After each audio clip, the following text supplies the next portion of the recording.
That's the nice thing to say. Are That's you finished? Fabian. That's the famous FabianLiberty. Content creation, like, it's just a good habit to be in. You should just assume you're being recorded at all times. If you're on Discord, this guy's a nice guy though. He's giving warnings. I like that. I respect that, King. Well, I try. Yeah. I feel like it's a common courtesy to tell people that they're gonna be. For sure. I'm not knocking you for doing it. I was responding by being like, brother, I assume I'm live. Yeah. Well, now you are, and I have the famous FabianLiberty on my YouTube channel. No freaking way. I was famous. No freaking way, bro. I am so honored. Well, you are on Tim Pool once, so that's more exposure than most people have. Yeah, I'm gonna die, and some asshole is gonna put on my grave. He was on Tim Pool once. Fucking thanks. It's like, you know that guy? Yeah, he was on Tim Pool once. Yeah, that's what I remember him for. Yeah, I think Lisa. I don't know if Lisa doesn't like me, or if I piss off Tim Pool, which I don't think I did. I think it's probably just redheaded libertarian and Clint Russell. I think it's because you're an Ancap. She will not fucking respond to my shit. Like I'll text her. It's shit. Like she just ghosts. I've been playing. Before I went on Tim Pool, she was like super. She was like we had like a whole conversation, like me and her about. Oh, sorry, Lisa Elizabeth, his booker slash. You know who she is. I don't, but okay. It's Tim Pool's booker. She was like Lisa McDonald. Before she was like one of those people back in the day that was like a content creator. Do you think it's true he was paid by the Russians? So we talked about that. I can't. So you're live, especially. So there's certain things I can't say, right? Sure. But we talked for a long time about Lauren Chin and that situation. So I have a little bit more information that I can't. That it's not mine to divulge. I mean, you could say whatever you feel comfortable with saying. I'm not gonna push. Yeah, I can just say that there's no love lost between the people at Tim Pool and Lauren Chin. I can say that, right? There's no love lost, as in they're cool. Yeah, like they're like the general consensus is fuck Lauren Chin. Oh, got you.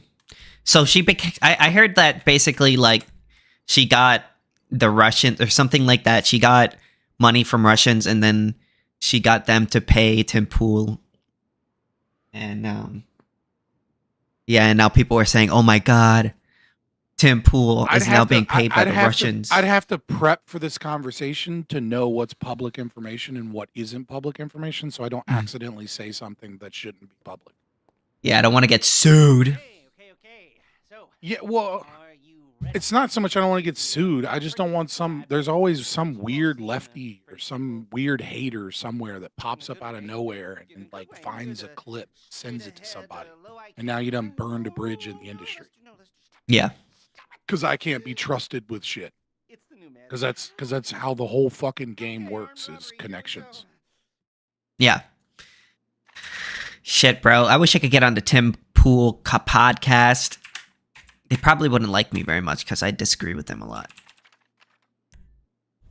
I mean, Tim Pool's actually really chill. I'm gonna be honest with you, he's super chill. I'm sure he's a nice guy. When I met him, it was none of his employees dislike him. You know what I mean? And and they felt comfortable just being themselves, hanging out. And that's a thing I think is like a good marker of like who they are behind the scenes. Trex, if you leave me again, we're gonna have some words. I was just moving to my computer, KingSithis. Jesus Christ. Dude, I had the worst fucking day today. Really? What happened?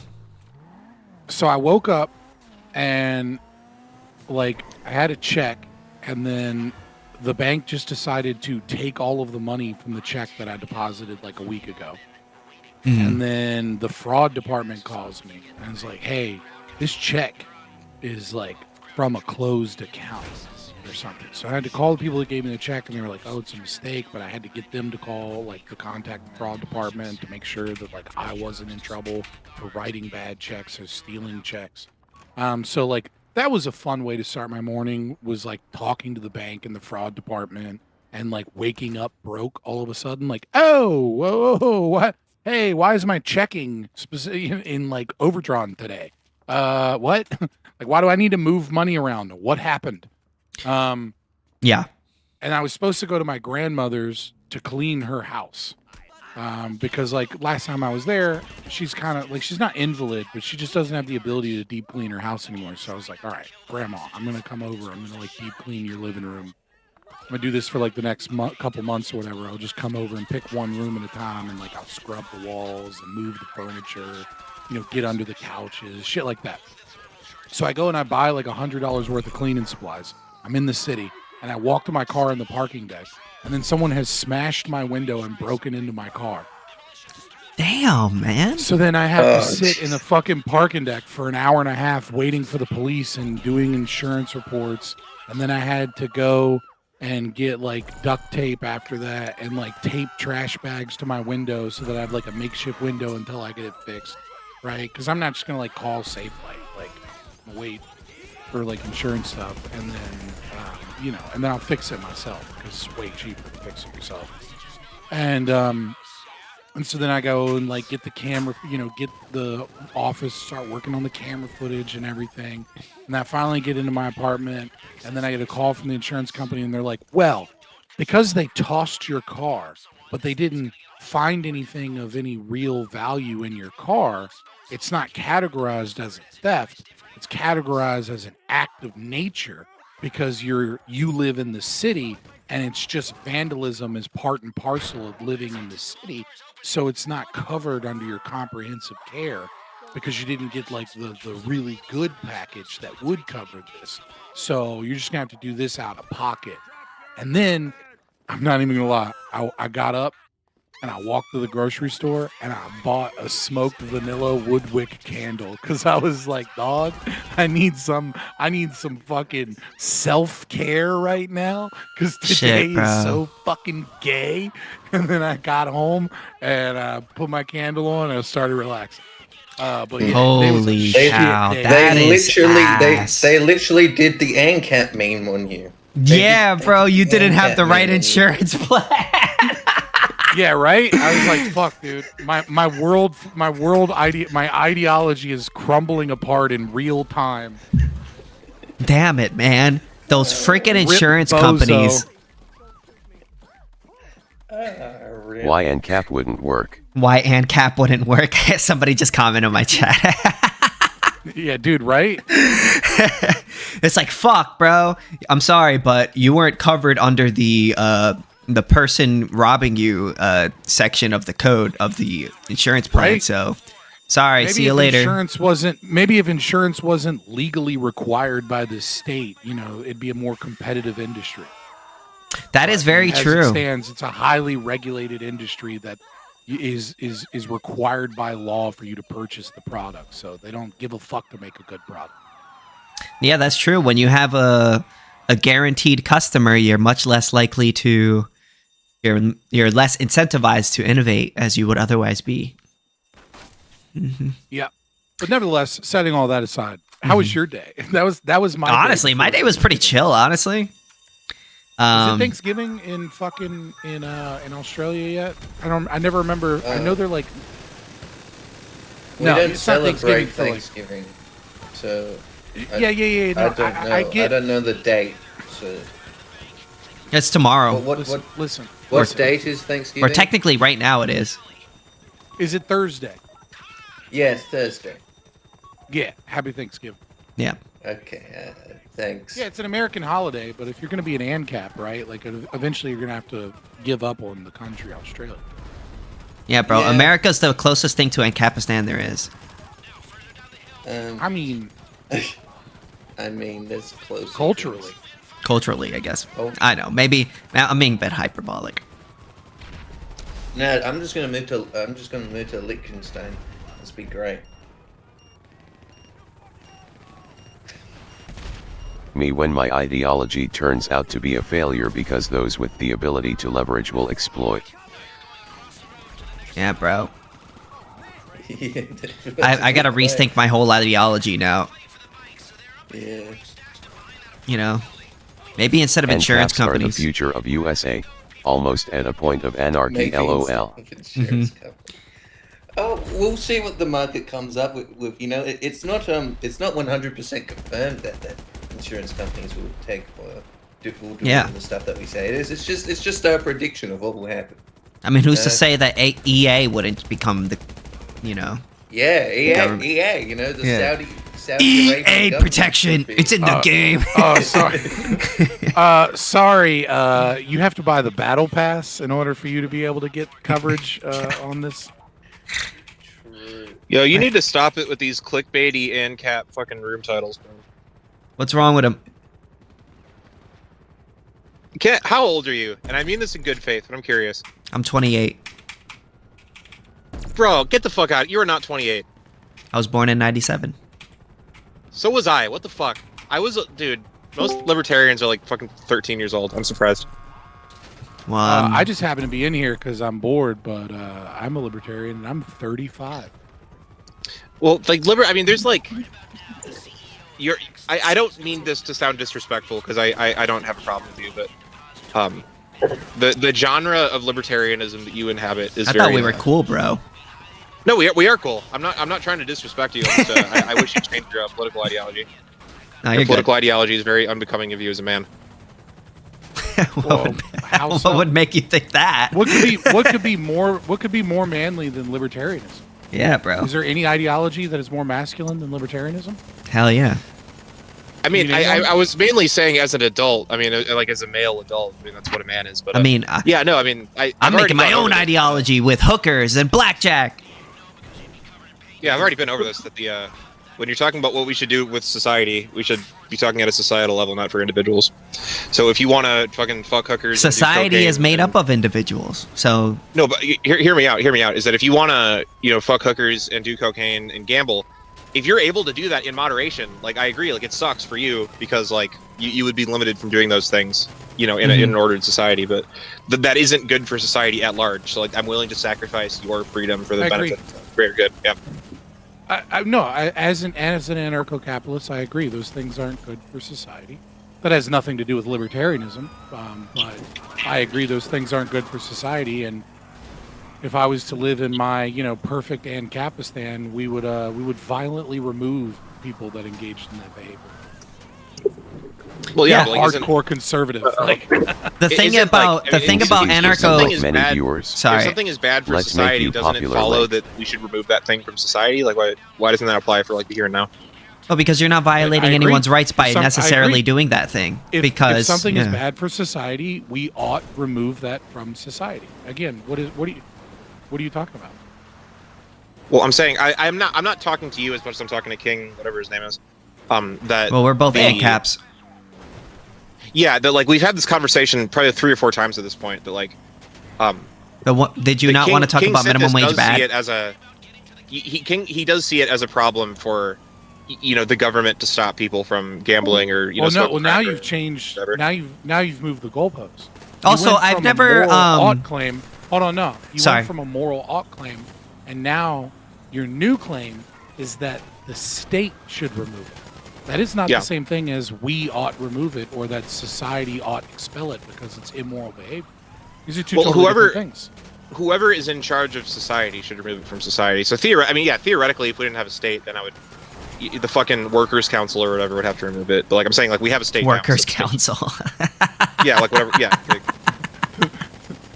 True What do you Ancapistan. think we are, bro? What do you think we're socialists? Yeah. No, we're you know what I mean. You know what I mean. Yeah, I know. I just No, it's no, just it's it just made me it's funny to laugh. say the workers' council. Yeah, it's just funny. Yeah, but I don't know. I mean, I think if something's bad, the state shouldn't encourage it. So. Yeah. Well, I don't necessarily define disagree. bad? I don't necessarily disagree with you that drugs are bad or all of these things might be bad or fucking hookers or doing cocaine is bad, right? Or is it good for you? My only thing is that I don't think it should be illegal. Because you're not necessarily violating anyone's rights Are by y'all doing that talking thing. in Discord or what? Yeah, but what do you say for the societal cost of like, say having a bunch of alcoholics in our population? Like, Like I agree that like limiting, like if I was to ban, Yeah, we're in the modern day debates Discord. Infringing on people's rights. Like I understand that.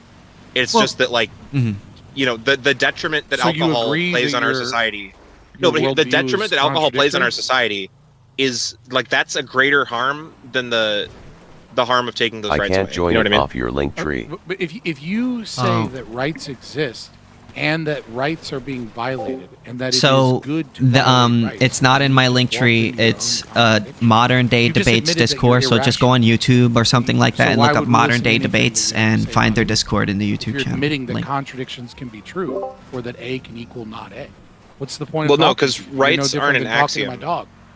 I never said that I didn't rights say are like the rights end all. were an axiom. You said that rights exist. So what are rights then to you? It's this thing that we've conceptually imagined as a way of distributing resources and keeping society ordered. Hey, that's what I said the other So day. no, those would be positive rights. That wouldn't be negative rights. Negative rights would be liberty from coercion. Okay. Positive rights are a contradiction.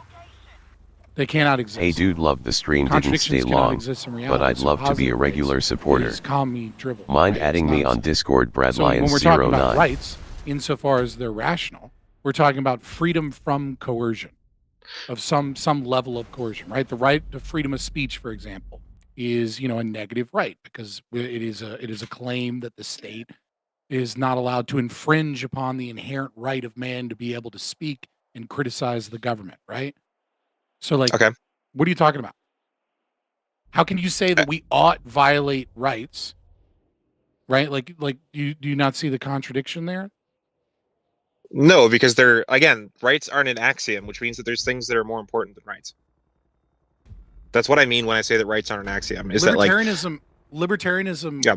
as far as rights being an axiom, that's like 1950s philosophy, right? In 1986, I'm saying- Hans Hermann Hoppe created the at least not the primer, but created argumentation ethics. So the claim isn't that rights are an axiom. The libertarian claim is actually stronger than rights are an axiom, which is that it is So I guess- descriptively true that these rights exist, and to argue against them is to fall into performative contradiction. Let me just back It's up for a impossible second. to argue against. Let me just back up for a second. So, if I were to say that we should take away the rights of people to, let's say, smoke crack cocaine, that we should take away that right in order to prevent society from getting more addicted to crack cocaine. You're saying that that's contradictory because I'm taking away people's rights and I'm saying it's a good thing. Am I following? Okay, yeah. Yeah, it's a So I'm performative saying- contradiction. Yeah, so I'm saying that the axiom I have is society doing well. It's not rights. So if there's something that makes society better, but in that process it violates people's rights, I'm okay with that, right? No, what I'm saying is this. What I'm saying is existence exists is the axiom, right, from objectivist philosophy. And it is the unavoidable axiom because it's impossible to argue against existence because your existence is implied by arguing. So it's the primacy of existence over the nonsense retardation of something like Christianity, for example, which is primacy of consciousness. It's circular logic.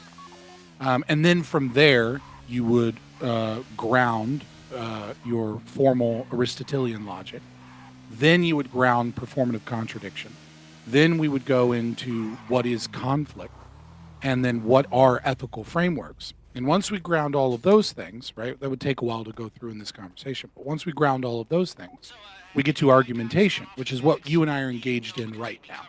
Right? Yeah. You and I are arguing, and we're arguing to establish moral norms, and we have established the moral norm of argumentation. And so by establishing that I am an individual with my own brain and with my own will, that you are attempting to change my opinion via your arguments, you are establishing ethical frameworks as not conflict inducing, but as attempting towards conflict resolution, or at the very least, not conflict inducing. And when you say we ought, which is the positive claim, we ought violate rights, what the contradiction that you're engaged in is not one of like P and not P in the traditional sense, but from Habermas's performative contradiction. Like if you say, I never want to smoke a cigarette, as you're smoking a cigarette, right? That's clearly a contradiction because what you're saying can't be true at the same time that you're smoking a cigarette. Similarly, you cannot say we ought violate rights or we ought violate bodily autonomy and be engaged in argumentation and attempting to establish ethical frameworks or ethical systems. What you are actually doing is you're saying might makes right, and all that matters is power and preference and the law of the jungle. No. Among other things, I never suggested that discussing policy should be illegal. So nothing I'm doing right now, I'm advocating for that being like banned or something. Right?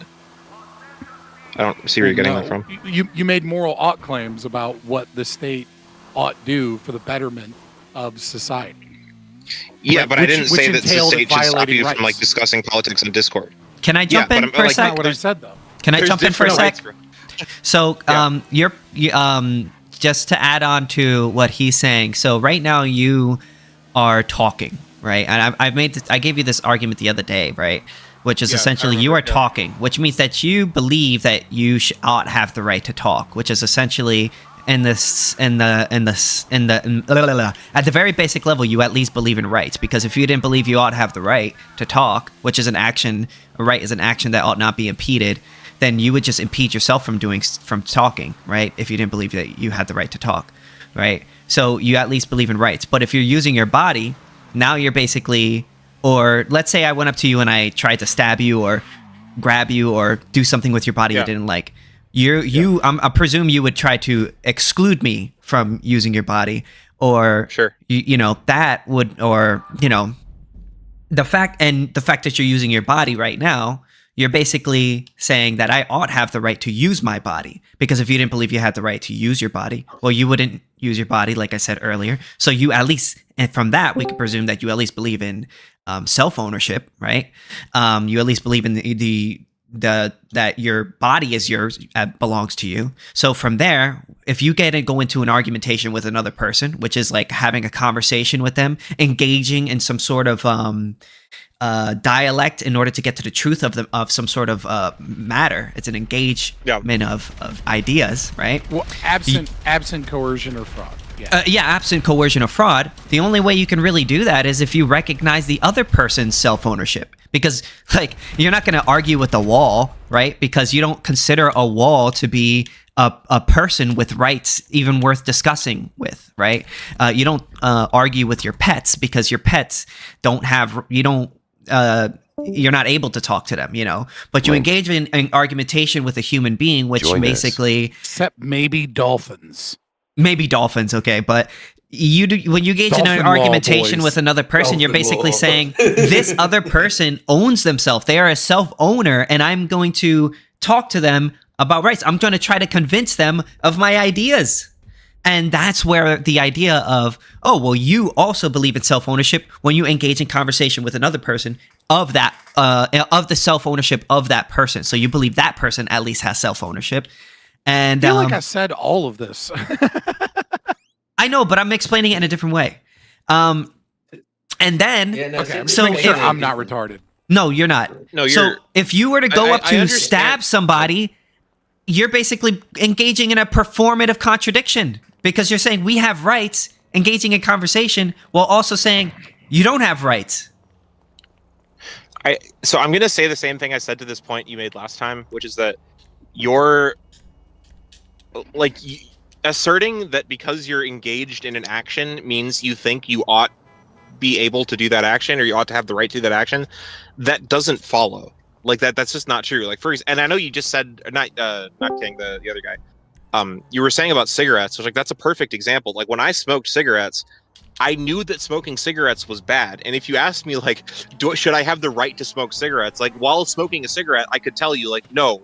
This is a bad thing I shouldn't have the right to do. But nonetheless, you're choosing to do so. Wait, hold on. And me smoking cigarettes is a defect of my personality, and I shouldn't do it. Just because I smoked cigarettes doesn't mean that at that time I didn't understand smoking cigarettes to be bad. That isn't a contradiction. Stop acting then. Stop arguing. If you didn't believe you had the right to smoke a cigarette, and you have the ability to impede yourself from doing that, then why didn't you impede yourself if you didn't believe that you had the right to do that? Because that was my lower brain taking over. Should that you was not the have the lower right part to of my eat brain. ice Like, So cream you didn't causes choose to unhealth smoke the things. cigarette? Your body made you smoke the cigarette? You did it instinctually? Is that what you're saying? I mean, I did it That's what Tom Rees without is basically like, thinking all the way saying. through. Yeah, like I did it like it was a like it was a mistake. I'm not like, it was sure a that's thing I was true. I'm doing sure that was, you. like, in I there, believe right? that most people who smoke cigarettes aren't doing it instinctually. I think that most of them choose to put the cigarette. I mean, I don't think it's like No, like it's- you know, you're like if missing you the hit point. It's somebody's not- knee and then like they kick by accident. You know what I'm saying? Like I don't think it's the same thing. It's you're mischaracterizing what I said. It's not an instinct. It's just that they're not like. You know when I say like I wasn't thinking about it, like if I was doing something and I made a stupid mistake, I could say like, "Oh, I wasn't thinking." You know what I mean? Which doesn't mean I was doing it. I was being instinctual. It just means like I just made a bad decision. I wasn't like using my brain the way I should have, right? Because anyone who smokes cigarettes, if they're using their brain the way they should have, they would realize that this is bad for my health and I shouldn't do it. That doesn't mean that they won't smoke cigarettes. That just means that like they're not living up to So, their own standards, right? Let me see if I can make this a little bit more succinct, because I feel Yeah. like there's a crucial step here that's like being missed, right? So like when you are arguing, engaged in argumentation, right? We'll go to that phase. We'll assume that you believe in formal Aristotelian logic, and we'll set conflict to the side, right? We'll just go to the argumentation portion, because this seems to be like the crux of the issue here. You're arguing, you implicitly claim, essentially have like, you've claimed three things by argument, which is the right to control your own body, self-ownership, the right to speak or write freely, free speech in a way, and the right to not be physically stopped or silenced or coerced from whatever argument you have because someone disagrees with you, etc. Right? And No. the contradiction comes in when you say it is just to argue, it is just to violate rights. And the reason that this isn't the thing that I think we're missing, or that maybe we skipped over, right, is that you have established a moral norm, right? And when you are engaged in argumentation, you have established the norm of self-ownership, and you are continuously establishing that as a norm. These are normative moral claims. You're not like describing physics, right? You're not saying gravity does this, right? When you are engaged in the conversation of ethics, and those ethics are saying you ought violate rights, but your actions, your physical actions of argumentation implicitly have moral claims that contradict the words or the moral claims that you're making. And so by saying, if someone says in argumentation without fraud or coercion, we ought violate, to just make it super simple, we ought violate the speech of other people. Yeah. Right? This is the same thing as saying A equals not A. And the reason it's the same thing as saying A equals not A is because you have not A, which is we ought violate, or actually would be P equals not P, but I don't want to get that deep into the logic. Right? Like the not P is we ought violate rights. And the P is your physical actions of argumentation that have with them the established moral norm of self-ownership. This is a contradiction. And so if you want to engage in that, and you want to, like, libertarianism, as far as I can conceive of it, other people would disagree with me, but as far as I can see, isn't actually making, it's a prescriptive ideology of natural law. It's not actually telling you what you ought to do or what you ought not do. It is simply saying you are in one of two categories. Either you are logically consistent and therefore you have a justifiable ethical framework that requires that you do not have contradictions, and that requires that you do not advocate for violations of the non-aggression principle, or you have an unjustifiable ethical system. And this is the same. These are just jokes. These are performances. These are whims. They're not grounded in anything. And because they're not grounded in anything, it is this mixed law or law of the jungle. Mixed law will eventually get you to law of the jungle anyways, is essentially just saying, I have these preferences. These are the things that I value. I will use my power to enforce these values, but you don't, and like, that's fine.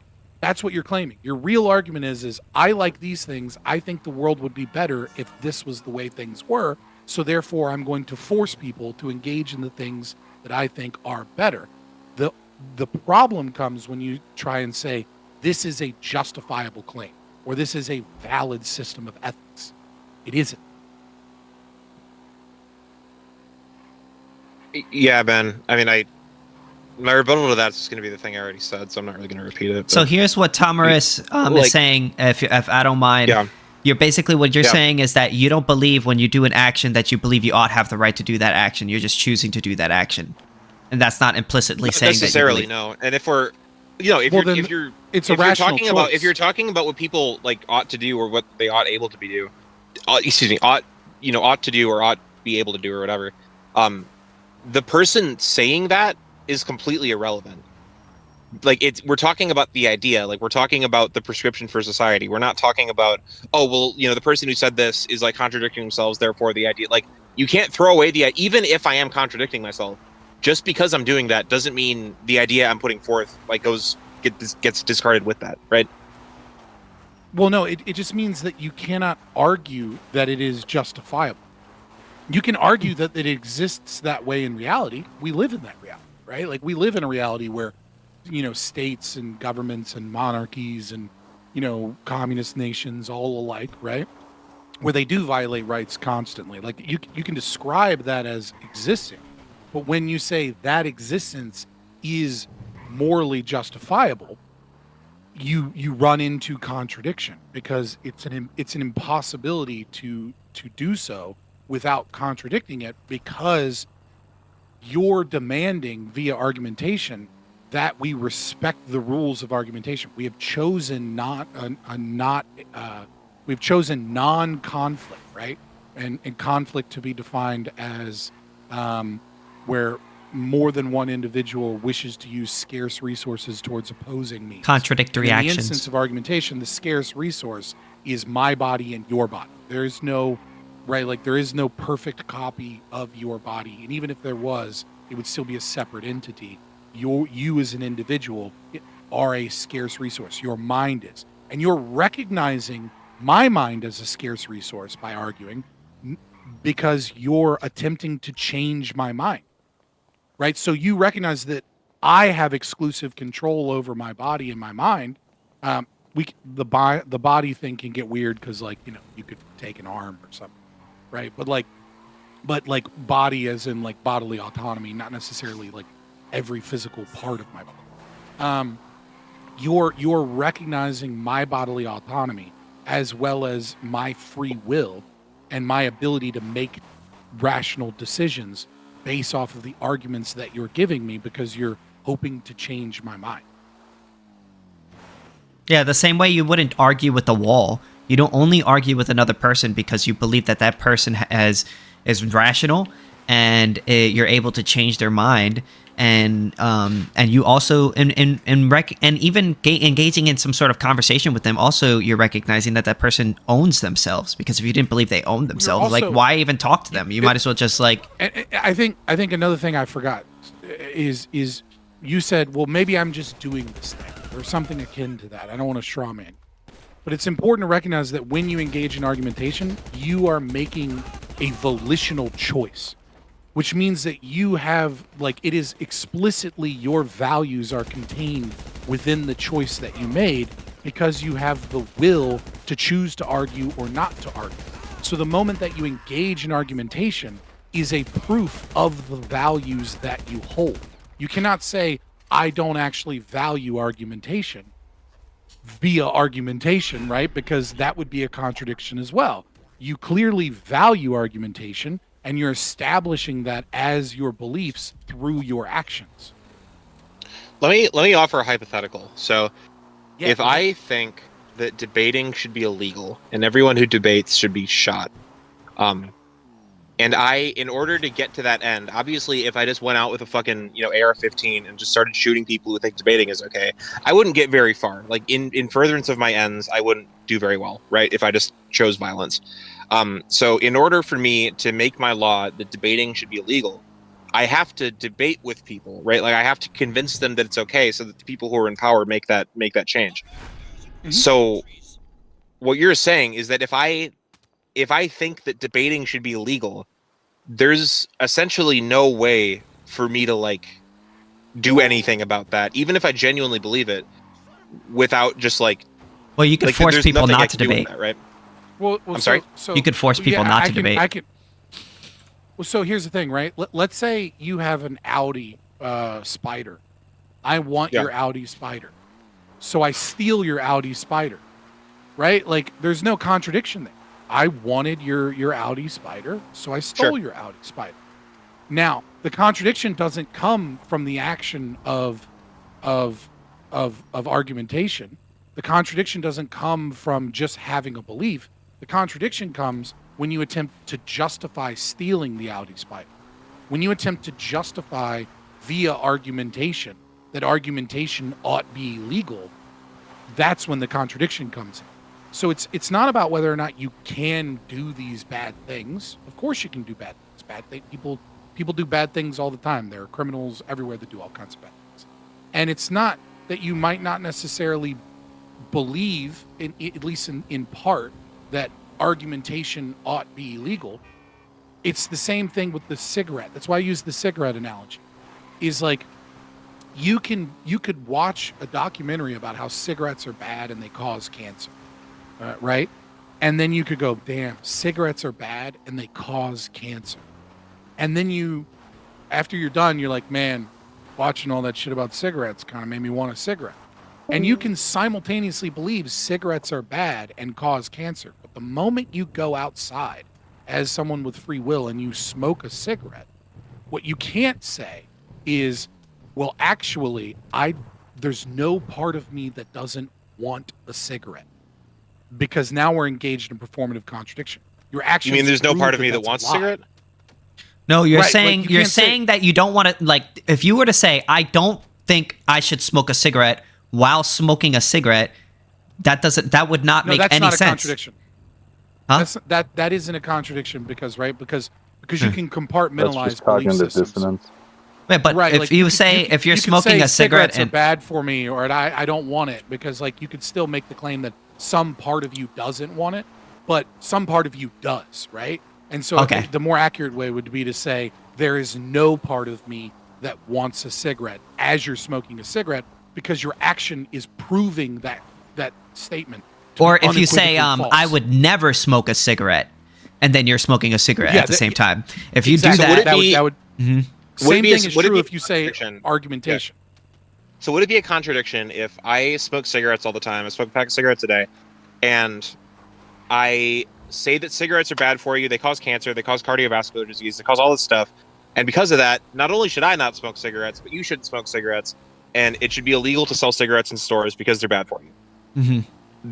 No. How is that? That's not a contradiction because But- like Well, But are you still smoking engage- cigarettes? Well, hold on. Yeah. No, he's right. Yeah. Oh, moment that hypothetically, yes, I smoke cigarettes. The moment that you engage in argumentation, you will fall into contradiction trying to argue that claim. But if this is purely internal, right? So let's take out argumentation. It's just you, right? There isn't a contradiction there. The contradiction comes from the argumentation of attempting to justify violating other people's rights while arguing. So if this is purely internal, you could believe that it would be good or, somehow morally right for the state to stop you because you're just thinking to yourself, man, I lack the willpower. I'm so addicted to these things. These things are so bad. Wouldn't it be great if a strong man came and slapped the cigarette out of my fucking mouth and then I would live a happier and healthier life and I wouldn't have secondhand smoke poisoning other people, et cetera, right? Yeah. Like that wouldn't be a contradiction. If you argue that, it would be. Unless, of course, you argued that secondhand smoke was actually an act of aggression, and therefore we ought stop that in instances where you're around other people. You might actually be able to make a logical argument from the non-aggression principle, but it would have to be based in the non-aggression principle. Maybe even if it's not based in the NAP, it can't be violative of bodily autonomy unless that individual via their actions is arguing that they do not believe in bodily autonomy, which is what coercion, theft, violence, against a peaceful person, etc. is, right? So if I'm, you could make the secondhand smoke argument. The state ought stop people that are, well, the state is a thing, but like that I ought stop someone from smoking a cigarette next to a baby, for example, or something, because you could argue that that's aggression. But if you're doing it purely off of an individual's right to harm themselves, then it gets in the domain of contradiction when you attempt to justify it as an ethical system, or when you attempt to justify it as a moral claim, it becomes a performative contradiction. But internally, it's not. But that's not ethics, right? Ethics requires a minimum of 3 conscious entities, right? It requires person A, person B, and then the observer, because ethics is a system that is not conflict-inducing of a collection of moral claims about how we ought structure society. And so if it's just 2 people, one person can kill the other person, and then that resolves the ethical conundrum, because now there's only one person left, and therefore we're no longer in the domains of ethics. So it needs to be a minimum of 3 people. Person A, person B, and then the observer. Interesting. Yeah. I still don't. There's no reason when you're observing a prescription, like an idea, that you need to consider where the idea came from. That's false. So where did I make that claim? Maybe I missed something. Where did I make the claim that you must observe where the claim came from? Well, no, because I said in summary, I said that we should violate people's rights for a specific reason, and the rebuttal to that was, well, you're engaging in argumentation. Therefore, you innately think that rights, that we should respect people's rights because you're doing this thing, and you wouldn't do the thing if you didn't believe you had a right to do it. What I'm saying is that me doing the thing has nothing to do with whether or not the thing should be legal or not. Just because I'm contradicting myself by arguing for it doesn't mean that the argument fails. It just means that I'm contradicting myself. Well, if you're just like if I smoke cigarettes, contradicting yourself, then obviously the argument fails. No, because if I smoke cigarettes all the time and then I say you shouldn't smoke cigarettes, that's not that doesn't mean that you should smoke cigarettes. That just means that I'm not living up to my own standards, right? Okay, you should not. Hold on, no. You should not smoke cigarettes is not a claim against the non-aggression principle. That's a moral claim, and a perfectly reasonable and rational moral claim.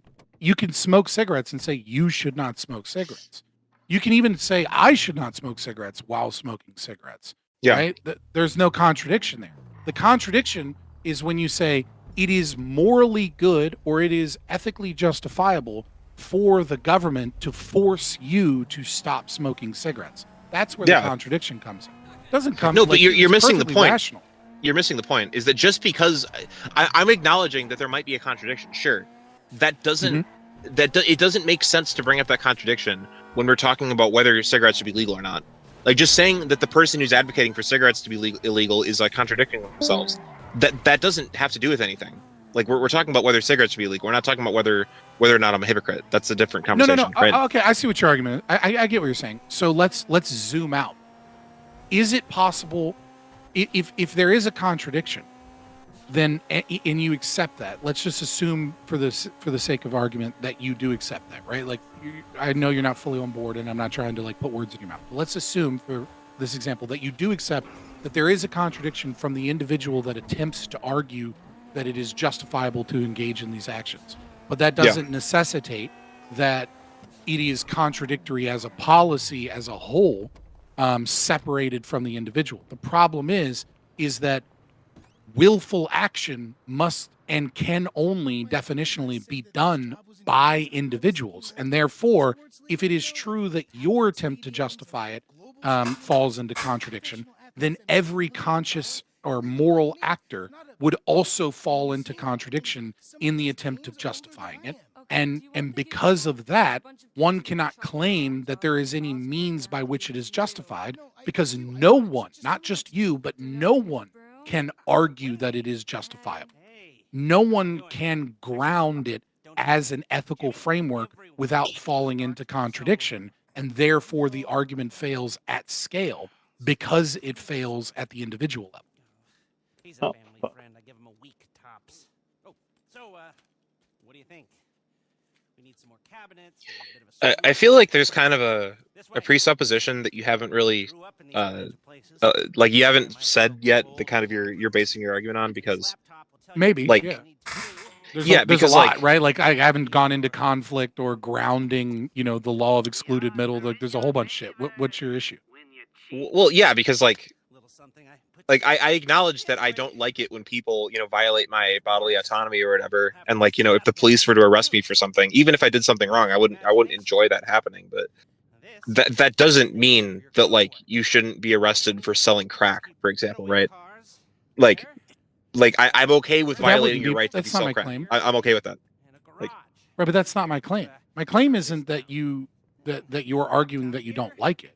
My claim is that by argumentation you are establishing the principle of self-ownership as a normative moral claim, both for myself and for you. It's not a means of whether or not I would enjoy being arrested. If I broke a law, of course I'm not going to enjoy being arrested. You know what I mean? Like nobody would, right? Like even just or unjust, right? Like you'd be a pretty, you'd have to be a saint, right, to enjoy, or maybe a masochist, one or the other, right, to enjoy being arrested for doing something that you believe is wrong, even if you're not a legal positive. And I can run you through some of mine. so Come back to my hotel. The rich man. We'll get some food. And I'm gonna be honest with you, man. You lost me somewhere. I'm not like, because you keep saying that it's like a contradiction. You keep saying that you can't morally, do this, that, and the third. But like, you haven't really given a reason for that other than this like ideology that you have that I don't really understand. You know what I mean? like you're. Can I jump you're in? basing I mean, this it's like on you're basing this on like a bunch of assumptions. I'm trying not to be. Mind if I jump in real quick? Yeah, go for it. So here's what is kind. I feel like this kind of hinges on if you're making an action, if you're doing an action, if you're using your body, right? And the other day I gave you the definition of of a right, which I normally use, which would be an action that ought not be impeded. Now, because you have free will, in the sense that I presume that you're choosing to talk to me right now. I don't think anyone's forcing you to at gunpoint. I would hope not.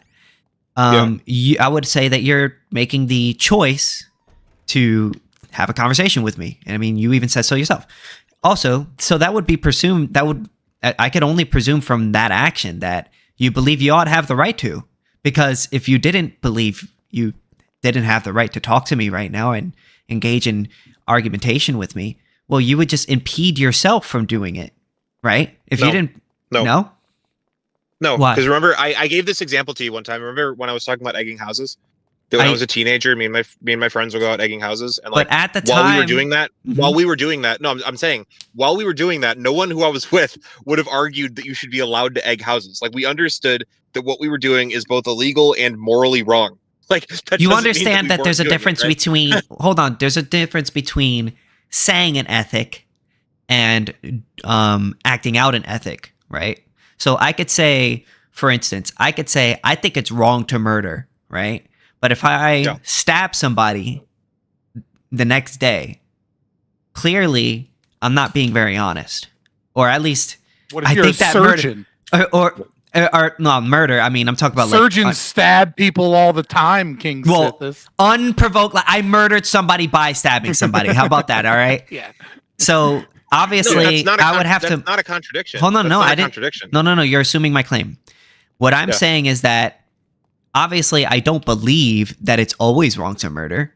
From that action, I prove that I don't always believe that it's always wrong to murder. Because if I thought it was always wrong to murder, well, I wouldn't have murdered. I would have to modify my claim and say sometimes it's okay to murder, or you know what I mean? Because that time I thought it was okay to murder.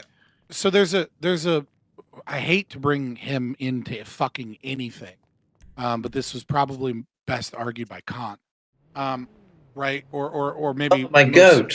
First grounded by Kant, right? Which is that moral claims have to be universalizable, right? So you cannot say murder is wrong, right? And then at a later date, murder becomes good. Yeah. Right? So if you make a moral claim and saying stealing is wrong, murder is wrong, or whatever it is that you believe is wrong, right? Let's take something that doesn't violate the non-aggression principle. Smoking, right? Mhm. Smoking is wrong. It's not wrong now, but not wrong later, or not wrong in other contexts. Now you can add it could be not wrong in other contexts, but then that would change the argument of smoking is wrong as a general principle. So when you make a moral claim, you are establishing a moral norm. Mhm. And so it is I think maybe that might be what I was missing when I was explaining. So when you are engaged in argumentation and you're establishing the moral norm of self-ownership, right? And you are demanding, or at the very least, showcasing your moral preference for argumentation over fraud, over violence, over over violent conflict. I won't say violence because some violence is justified in a colloquial means, right? That means that self-ownership applies always. So the moment you engage in argumentation and you establish a moral norm, then it doesn't change at a later date. And so if self-ownership is the normative moral claim via your action now, then you have established self-ownership as a moral preference of yours No. forever and always. Nope. I also have a bit of a question for KingSithis, I believe it was. So would you say that in order for someone to have a principle, they have to act in line with that principle always? No. If you have a principle, like, my argument was that if you're saying that I believe, like, for instance, if I say a murder is always wrong, and then I go, all right, we'll say and that's then your principle. So let's say that's my principle. I say I believe murder's always wrong, and then the next day I go and I choose through my own volition to murder somebody. I've clearly demonstrated through my actions that I don't fully believe that murder is always wrong, because if I did believe that murder was always wrong, I wouldn't have murdered at all. I would have never murdered, because I choose my actions. I'm demonstrating my preference or my view. Essentially, it's what we call revealed preference. What if you understand? So hold on. Go ahead. Wait. Yeah. So two things. One, would you say that you've ever done anything that while you were doing it you knew was wrong? And then two, do you think that... So answer that one first. I'm gonna get tied up on my own question. And I've done things that I knew were wrong, yes, in my life, yes. Okay. And would you say that by doing that wrong thing, by say it's murder, right? I murdered someone. I said that murder was wrong beforehand. That's me saying through action that murder's actually not always wrong. That's paraphrasing your position correctly? Essentially. I mean, if you thought that murder was always wrong, you would have never murdered. But I thought you just said that you would... You don't think that's correct? You would do something that you thought was wrong. You said you did something in the past that you thought was wrong while you were doing it. Well, yes, but that's... Okay, go ahead. So it's important to recognize the subjective theory of value, right? So right now, I'm not hungry. I don't want a hot dog. But if I starve myself for a day, and then I go out and I walk in the city, and there's a hot dog stand, all of a sudden, I really want a hot dog, right? So right now, I don't... Following you on this. I fucking got this shit down. Right, but like later on, I do want a hot dog because my values have changed, right? So the key thing to understand about the commission of murder is that you proved in that moment that you did not believe that murder was wrong, and your actions are more important than your words. And so it becomes a performative contradiction, or better stated, you are stopped from arguing that murder is actually good until you pay restitution and retribution. In the case of murder, that means until the victims determine that they want to enslave you or kill you or whatever, right? But if we take something a little bit less grievous or fatal, right? And I steal your TV, I argued on Tuesday, stealing TVs is wrong. On Wednesday, I stole your TV. Then you catch me stealing your TV. And then I go, well, actually, stealing TVs is wrong. You then get to go say, no, bitch, you don't get to make that argument because you proved with your actions, at least in one moment, that you believed stealing TVs was right. Once you pay restitution, which is give me my TV back, pay retribution, let's say it's a $200 TV, so I give you $200, right? And let's say it costs you $100 of like time and resources to track me down. You know, the police had to find me, we had to go look through the camera footage, etc. Once I pay back all of the cost of catching me and all of the costs associated with the property stolen, return what stolen property I have, pay back retribution, then you then get to go back into the domain of ethics and say it's wrong to steal TVs, right? And so people's values change, people's principles change. It's because value is subjective and humans have free will, and you know, additional experiences and volition change the way that people view the world. And so like that's actually the key. I gotta be missing context is your ability, here or something. Your ability to argue whether or not it is right or wrong to engage in that action. I gotta be missing context here because I don't care to get trapped in semantics, but the way I would understand what you've just said is that if I get caught stealing a TV, until we go through the process of me making that action correct, I just believe that stealing TVs is wrong, or I don't have the moral position to say that stealing TVs is wrong. So like so let's look at it from an English common law perspective, right? Right. And in the traditional sense of estoppel. If let's say 2 years ago, I was arrested for drinking and driving, right?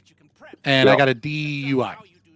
When I go to court, I can't say in a court of law, I've never drink and drive in my entire life, because it is a matter of record of the court that I was convicted for drinking and driving. So I am stopped from making the claim that I have never been I've never drank driven under the alcohol influence. and driven. Yep. Right. Yep. Like I'm stopped from making that claim. So the estoppel principle that was discovered by Stefan Kinsella, right, who's an IP lawyer, Love that guy, and theorist. I should be talking to him like next week on co-ownership. Dope. Well, he's still traveling, but so like he discovered the estoppel principle in ethics, right? So if you steal the TV, you can make the claim stealing TVs is wrong, and you can make the claim I have the right to bodily autonomy. You can't take money from me. You can't steal my TV, right? But the problem is that your words are in contradiction with your actions in the past. So until you pay restitution, until you pay back what you have done in the past, then your words are like, because your argument is invalid, because we already have proof of how you actually feel.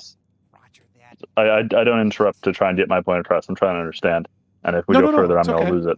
I'm just chit-chatting, brother. So we're saying that you lose the ability to argue that because the context we're discussing is in a form of anarcho or libertarian legal system context. And so if you were allowed to argue that, argue it, you just lose the ability for your argument to be rational. Rational, okay, because if you were granted that your argument rational, you would have a defense against being personally acted against. Right, exactly. You currently have you can currently argue rationally in an ethical framework and justify that it is wrong for me to steal your TV. But if you steal my TV, you fall into contradiction if you try and make that argument, and therefore I now have the right to take what was formerly your property. You owe me your property. The context I was missing. Okay. Right. I so still completely once disagree, I get my now TV I back, empathize and understand. Right. Once I get my TV back, and once I get, once everything is set back in order, then you can argue for your right to not have TV stolen without being in some form of contradiction because of your previous actions. All right. I would just say that if your position is that you can't have a TV stolen, I would say, yeah, you don't get to have your TV stolen. You can have your TV legally taken away from you as a result of your past actions, though. That's a completely separate argument that has nothing to do with the flat out theft of. Because otherwise, you're like, because his argument isn't I have the right to not have the TV removed from the premises of my house. Like, no, you have the right to not have your TV stolen. We're not stealing your TV right now. We're taking it away. Can I jump in real quick, if you don't mind? For you, sorry, for you to say, oh well, if like, so for instance, if somebody takes your TV, you have to have some sort of justification in order to take that TV back. Well, I mean, obviously, from a libertarian ethic, it's your TV, right? But No. for if somebody were to argue, right? Oh, I don't believe you should take my money, right? I don't think you should take my money to pay back that TV. Well, it's just like, well, we don't care what you think. You've already clearly showed us that through your actions, that you don't care about theft.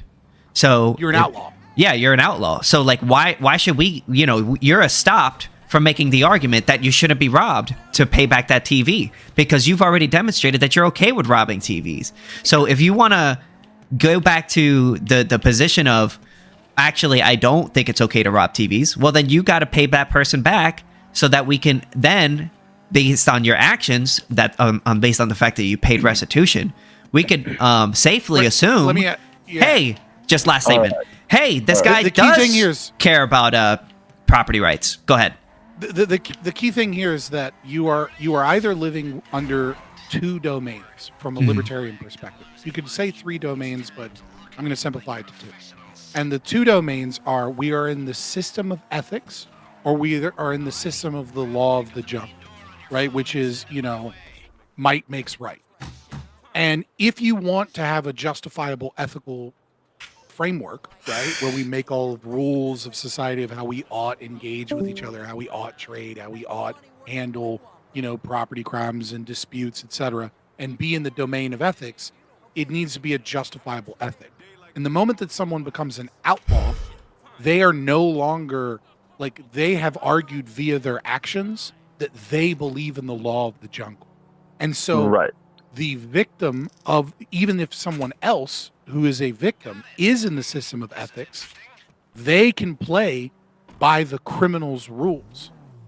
They're not stopped from playing by the criminal's rules. So they can take from the criminal the TV back. Right. But once they take the TV back, they don't get to beat that guy to death and torture him for 1,000 years. Right. They got their TV back. They got their money back. Everything's good. Now that guy can rationally argue, hey, I want to live under an ethical framework. I have a right to bodily autonomy. And they don't get to go, no, remember when you stole that piece of candy in 3rd grade from the fucking grocery store? No, I'm going to torture you forever. Right. Like, it's like they paid for their crimes. Now that they've paid for their crimes, they can rationally argue to be in that system of ethics. And if you attempt to take from them, then you're the outlaw now. Right. This is very akin to you're like living at home with your parents still. You bought a bag of chips. Your little brother stole from your bag of chips. So when little brother buys food, you just steal food from him on the logic of, well, you know, you took from me. You clearly don't care, so you don't get to argue it to my face. Which I can understand the rationale of there, even though that's a simplistic, like, ooh, fuck me. There's a new word there. I lost. Infantile? Is that you're trying to call me infantile? Yeah. Let me help you. I'm saying that my version is infantile. Yeah, no, I know what you mean. Like you're trying to. The point where I lose you is that I feel like that semantic argument is of no value to anybody, because the real thing that happens is that dad comes in and goes, "Hey guys, stop fucking stealing from each other." Like, I don't care if he has a logical standpoint to argue whether or not you get to or not. I'm telling you, you don't get to. Yeah, so this is the difference between prescriptive and descriptive claims, right? Which is like might doesn't make right, but it does make reality. Like at the end of the day, if I have 1,000, you know, guns and I have an army, right? I can make you do whatever the fuck I want you to do. It doesn't like, but the thing is that we are not making the claim that power doesn't exist or that dad doesn't come in the room and just settle it because he has power. We are making the claim about what is right or what is wrong. And so that is as far as libertarianism goes. Libertarianism is an incomplete philosophy. It is not it doesn't have epistemic grounding. I think that requires an objectivist philosophy, or you can use Epistemological. Christianity, but I think Christianity is false, right? You know, you can Well, use. but what about primacy of Hopper's work? consciousness. Come on. Right, but Hopper doesn't Hopper has his ground. own. What about Zulu, bro? No, Hopper, Yes, he does. Hopper, well, Zulu is using objectivism, and Hopper doesn't ground Aristotelian logic. No, but he has his, He has assumes his own. he assumes it as an axiom, right? So it's lacking metaphysical grounding. It starts with the premise that Aristotelian logic is true, which is a great premise to start with, right? Because if you deny Aristotelian logic, then you're just saying gobbledygook, right? But right, so like it, practically speaking, it's grounded is as necessary as it matters in the context that we're engaging in discussion and debate. But in reality, right, it doesn't fully ground Aristotelian logic. It assumes it to be true. And Hoppe makes moral claims, but it is not but even if you are Hoppianism isn't a full ideology of moral claims, right? So it doesn't tell you how man ought act. It simply says you are falling into contradiction and unjustifiable circumstances if you engage in behavior that is, violative of the non-aggression principle. That doesn't mean that there aren't a bunch of morally wrong things that don't violate the NAP. Sure, This is why Zulu and I are anarcho-objectivists. Yeah, but that doesn't dispute my claim. I'm saying that Hopper, right? He has his own epistemology, right? That is not objectivist or Christian. It's his own epistemology, influenced by Carl Otto Apple, right? Based in argumentation. So like, that's my point. I mean, I think it falls in the same problems as like Kantianism. It just has axioms. Kantianism. Axioms, ungrounded axioms.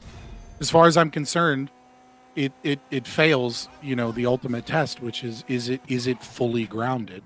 And the only ideology I've ever seen that's fully grounded is objectivism. It's why I'm fallen in love with it, because I haven't found anything else that, right? Like, and even objectivism has an axiom, but it's an unavoidable axiom, right? Right? Like existence exists. We can argue about this another time.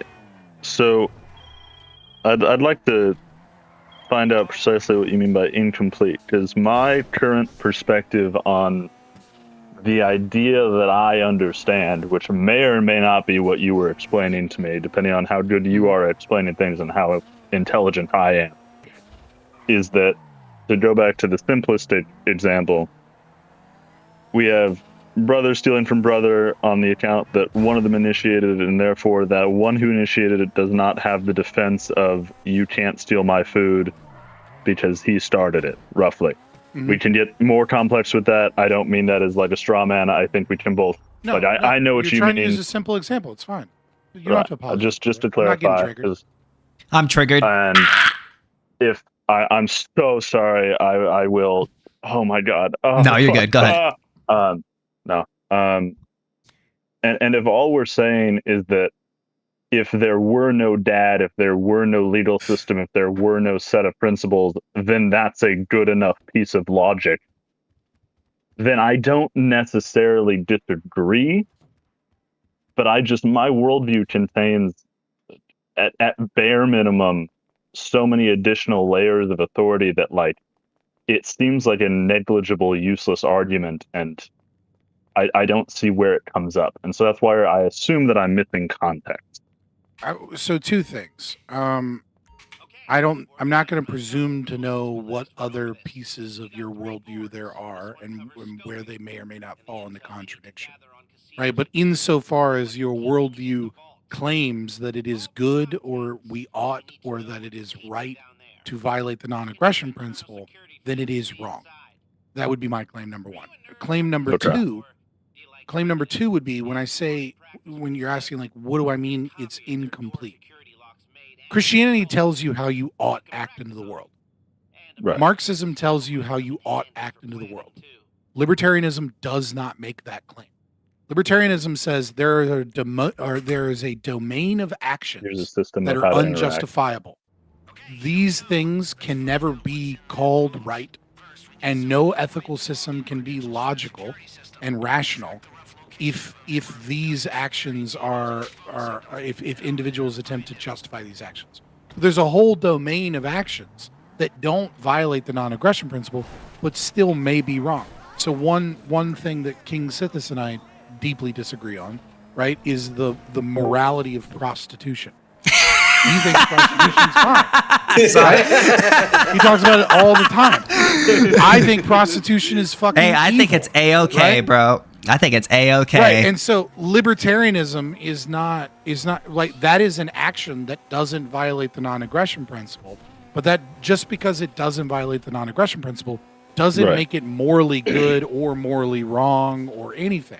It just says that it would be unethical for me to say we ought use guns and go round up all the prostitutes and all the Johns and lock them in cages. Libertarianism I don't get to is a- say that because it would be irrational. But I can still say it's wrong, and I can still say in a community we should do what we can to limit it. We should get rid of prostitutes and whores and say you're not welcome on our private property. We shouldn't associate with these people. And I think a society would be dysfunctional and fall into decay, the more that it accepts and embraces this hedonism. And KingSithis has a whole nother set of arguments as to why he thinks it may be functional and it may be good. And KingSithis is wrong because I'm always right. Hey, I think it's he's citing fine. Aquinas, okay? I think it's fine I don't know to. about I think you. most people who have sex with prostitutes are fine. Okay, they'll be alright. I think the I think people they're that have sex with definitionally not prostitutes have fine. different but issues. They wouldn't be going. They wouldn't be going I'm to more prostitutes concerned if about they how the were. prostitutes They were are. hot. Well, I mean, you could get a prostitute and still be fine. I think. I don't think it's always that. I was I just don't think it's making a always joke bad. about the term "fine" also meaning hot. Oh, okay, gotcha. Sorry, I'm a bit dumb. So, yeah. But you guys Yeah, already know makes- that. that computes. I don't necessarily have an issue with that because I think in the micro I agree, and in the macro I would disagree. But that means for the sake of the conversation we were having, I Sure. think we're good.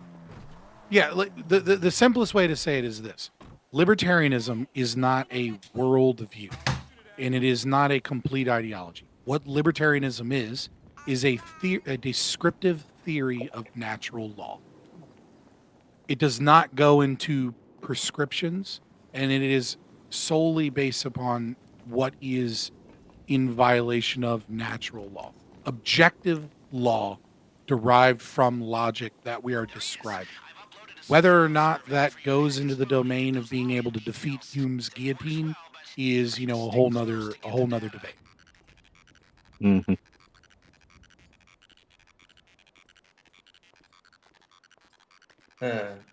Minimum I wage think we should bad. kick the whores out too if we just need to start something else. I don't think it's that big of a deal. I mean, honestly. if we fully privatize everything, then we can very easily kick the fucking whores out. All right, we can forcibly remove the whores. And It'll be easier I'm to with you, remove bro. the whores if we have Ancapistan. Physical removal, baby. Because they have the idea of covenant communities, where basically like religious communities get together and they own the properties, like their own properties, and then they live in a community together in which they share each other's values. And, you're not going to see prostitutes going around, hanging out there because, generally, like, it's the same thing with like Amish communities, right? Like, do you see prostitutes the hanging Beachy out in Amish Amish are the communities? Like, most you know what I'm Ancap saying? Communities in America. Yeah, like you don't see prostitutes hanging out in the Amish areas because they know they're not gonna get any business. These guys, those Amish people don't want to have sex with prostitutes. I like the Amish. They're pretty close to ANCAP. I do too. I think Amish people are cool. I think it's cool that they're able to make a lot of money, make a lot of harvest, get a lot of harvest, right? Without using modern tools. I think that's really cool, personally. That's those are Pennsylvania Dutch Amish. Those are small, But they still do good. They still yeah. Like I'm just saying, like most some of Amish the have like cell phones. some of the technology, like not ancient, but like some of the stuff that they use is like not modern. So it's like kind of I'm just saying like yeah. I'm just saying most Amish people have cell phones, right? Like you're talking about a specific type of Amish. Yeah, but I'm talking about like farm equipment. Yeah, I'm saying like most Amish have like cars and like, you know. Yeah, I know that. Like right, but I agree with you. Yeah, like the Pennsylvania Dutch. So for instance, right? I seen this video where like that. they didn't want to use a crane or whatever, so they just got like 100 guys together to pick up a building and move it. A whole building. They literally picked it up and moved it. I could just look, if you look up like Amish moving a building. Really a capital good, eh? Yeah. Where is it? I'm going to look that up on Did you YouTube. just say? The body is really a capital good, eh? Okay. Land, labor, and capital. It's not a capital good, brother. Oh, Could yeah, I they jump moved in the real quick? shed. Well, my boy Carpio would disagree. Could I sort of hop into the discussion? Sure. It's an open Yeah, discussion. I mean, I guess something I hear a lot is Ancaps saying something like the NAP is deducible from various axioms.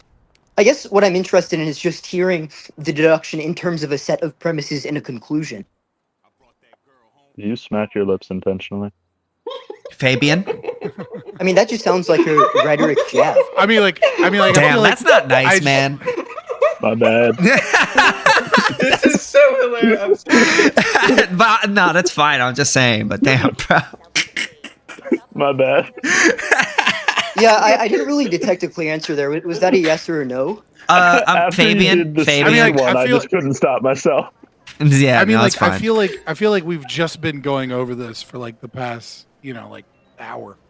Yeah, but the thing is, the I don't question know wasn't when you whether or not you're joined. going over it throughout the past hour. The question was a yes or no question. We It was could. just, do Well, you fair have enough. that sort of deduction, right, in terms of a set of premises and a conclusion? Yes. What? Yeah. Okay, so what's the first premise of the deduction? The first premise would be existence exists. Would be the unavoidable axiom. Guys, can All right, you what's mute the, yourself, what's please? the second premise? Dude, I'm not going through. The Oh, whole you're just already fucking- kind of giving up after not- the second premise? No, the only. I'm no, not. it's I'm not not going that. to It's not formalize. that. I'm not going to I agree you're formalize not going to all of formalize argument. it, though, but I agree, right? Because the moment you would formalize it, right, you would presumably deliver something that would be unsound, right, or There it is. invalid. Okay. No, like, This is I mean, hilarious. Of If course, you want- invalidity if you- entails unsoundness, right? The only issue is that we've kind of been sitting here for a while, repeating these premises over and over and over has again. the formal inference been offered? And yeah, we've kind of I don't- already been Oh, over so this. someone's and offered someone's offered a formally valid argument? Don't yeah, be that it- hard. hold on. that the Can you NAP is allow me true? to? Can you allow me to finish my sentence, please? And then I'll Will let you. it start with an answer to the question? Where I'm Dude, just. like- Okay, this guy has to be Relax. trolling. I'm sorry. Can you relax, Yeah. please? You guys, This is I don't. I mean, I the don't dude- that understand just how you sounds like guys another took him dodge. seriously after this The seven dude- No, I words just- back has- in a singular sentence. brother, the dude has a fucking destiny profile. Was that a yes Of course, or he's no? just trolling. Oh, we're hearing more rhetoric from the retard. Was that a yes or no? No, we were just saying that we've you- been can you- talking Oh, about this was for a a while. no? Give me- no one is delivered Can you the give formal me a inference? deductive argument as to why I'm a That's retard? another dodge. Is the answer yes or no? No, Can you give me a deductive And now argument we're as to hearing why a I'm a fake retard? code laugh, right? Is the answer yes or no? no. The answer's Right, no. Can you give me a have the deductive deductive argument argument, as right, to that why concludes with I'm the a NAP? retard? Right, that's a dodge, right? Is the answer yes or no? The answer's That's a no. goal. We're not allowed That's to another use the word dodge. Is the answer mongoloid yes or anymore. no? The answer's no. Can you give me a Do you have deductive the argument as formally to why I'm valid a inference retard? yes or no? No. Can you give me a Okay, deductive so argument the, as so to the why I'm a answer is retard? no. So we've gotten the answer for So we've- one. Now we've let's answered- try Fabian. we- right? So we've now answered for several of Fabian, your questions, Is it the case that and you then have? you made a claim. So I would like That's to another now dodge, do right? the- So let's try again. That's not Is dodging. it the case No. that We've Fabian answered several Liberty questions. has a deductively valid inference, yes or no? So I've answered several So of your is questions. it the You case made a that claim Fabian after Liberty your has after your the deductively questions. valid Yo, try. I inference, got yes or banned, no? bro. That's So- another dodge, so right? So You're not another banned side. here. So is you it the refuse case to that answer Fabian questions? Liberty has the deductively valid inference? Okay, So Another Destiny. stunlock, You right? So refuse to is answer it the case that questions? Fabian has the inference? Another stun look. All right. Does All right. anyone here know if the retard has the inference? Oh, it sounded like you tried to dodge. double down on the claim. What's happening right now? What is the deductive You're getting blown argument the that I'm fuck a out. retard? Is the answer yes or no? Yeah. It's delayed. What's the debate. deductive Wait, now your argument? retard friend Yeah, is I trying to got hop it. in to Don't save worry, you I because you got get it. dog shit in this Just discussion. give me a sec. This is the easiest debate I've ever had. I know. And now we're getting the Copla from the retard. Is the answer yes or no? The answer Again, is I've answered yes. several of your Sum up on the questions. entire Will you room? answer any of mine? He does at least Holy 40 fuck. hours of this a week. He's a professional. Oh, and now you're trying to beat your chest more as though you didn't do dog shit in this discussion? And then you get I summoned answered again? several of your Why do I keep on questions. I've silencing the answered- whole retard room? Wait, Fabian, why are you piping up when you haven't answered the question? But he I've has a answered several of your strong questions. Wait, You was the answer refuse yes to or no, answer mine. Fabian? If you answered the question. I answered several Was of your it yes or no? questions You earlier. answered some of them? Then Do you you think I made claim a that you didn't answer claim. some of them? Or did I claim that you Would didn't you answer like- the question? would you like- Or the question would is you being like used to as a ever proper name answer for the Oh, relevant that's question? pretty Which is argument whether or not you have a relevant. formally you- valid oh my inference, God, dipshit. bro, can you Is that calm another down? question you'll dodge? Is that another question you'll run away from? So, I'm just curious. Well, we can roll back right? the clip on your retarded I'm claim, just which you failed to curious. provide an argument for. I'm just curious. I kicked him out Presuming this. Bro, is- why y'all kicking yeah. him, bro? What happened? because he was doing a little too much. He was just spurging out. Yeah. That Like was. No, I think it's pretty rhetorical, like very pleasing to listen to. Give him a Oh, chance. really? I What feel was like he- what was he arguing? I gave him a chance. I feel like after a while, it kind of gets a little annoying. Though, you know what I'm saying? Do you know when I dropped my reasonableness to listen to him after the 17th lip smack in the first sentence he said in this fucking chat? That's where I immediately knew he was a troll. Brother. Well, brother, he has a very huge I BBC, dropped and it- you sound like I a don't think pedophile. that guy was trolling. Brother, I think he was just crazy. Brother, I dropped it as soon as I saw him hop in muted and he had a Destiny profile pic. Yeah. What were y'all even arguing about in here? Nothing. We We're weren't arguing talking about why shit. Ancap is number one. Did my bitch kick me? Did my bitch kick me? Oh my Oh, God! sure did. How did he Oh, come shit, back? he sure How did he did. come Oh, back? Oh my God. He sure did, bro. Oh He my sure God! My He bitch came kicked back. me. No. Hey, like, You've stop been kicking him fucked, just because he has buddy. a monstrous BBC. Like, he's just ramming it inside of you, and you can't do anything about it. Right? It's really embarrassing. Well, why Oh, didn't yeah. you even just I'm sit there when I actually, ran it I in? don't think Why- I've why heard does he a do wider that? voice than Debate Lord. I'm so confident that he is All inbred. right, I got him level out one. again. I got him out again. Ironic? Fucking ironic? Ironic is crazy. Holy shit! What the fuck? Like, he Some people debate are- police, Some people are He's showing his a little confidence crazy, right huh? now. Wait, Tron, what were they arguing about? We're not really Oh, arguing. Well, fucking we no. weren't arguing about anything. It was that guy, honestly. I don't know. He was asking. It seems We like were Eric was honestly asking. having a pretty chill conversation until that guy came around. I think so.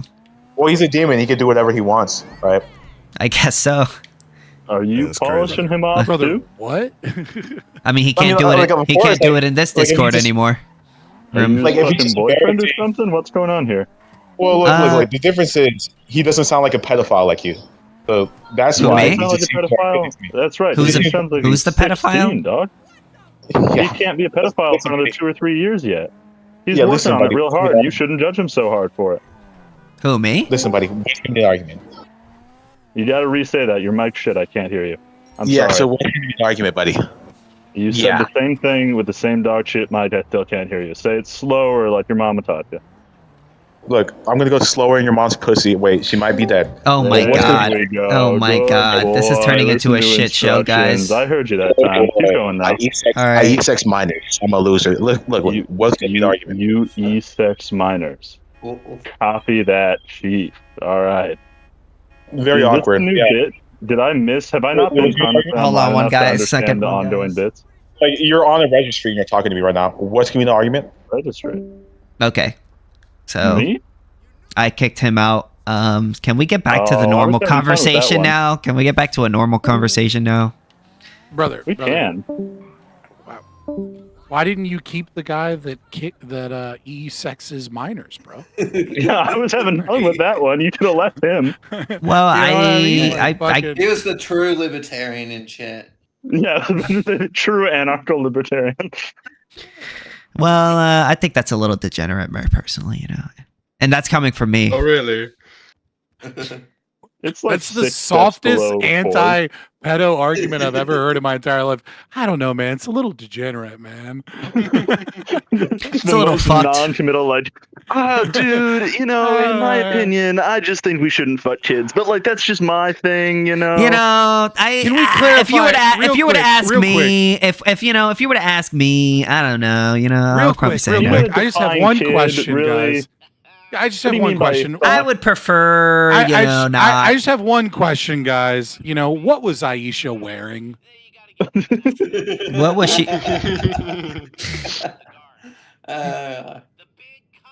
Damn. She probably Never thought about that. Aisha's the Muslim wife, right? Yeah, the It's 9-year-old. the one that Muhammad married at 9, Yeah. and then depending on the level of cope from a Muslim, will depend upon May the have age waited that he until 14 to have consummated. sex with. Yeah, it'll be somewhere between 11 and 14, depending upon Depending, if you really depending give it upon to him, what they like believe he in, gave yeah. to the 9-year-old. Sheesh. That's kind of crazy. Muslims really hardcore defend that shit, huh? Well, I mean, Most of the them. problem is the problem is that nothing Muhammad does can be wrong, because it defeats the entire religious worldview if Muhammad engaged in sin, right? Mm-hmm. And so anything that you can prove that Muhammad did must be right in order for their internal logic to work. So that they can't just be like, yeah, that was wrong, that was evil, because then Islam itself is invalid. So that's why they defend it so hard, because they're required to in order to maintain Islam. Mm-hmm. Yeah, no, I think it's so funny because, like, have you seen the stuff with David Wood, right? And he's saying, "Yeah, when I nearly killed my father and I was out on roll or whatever, I had sex with a 13-year-old," and then all the Muslims were like, "Yes, look at him, he's evil, he's evil," and then it's like, well, according to your logic, Muhammad's also, so it's just so silly. Yeah. Hoppa's based and red pilled.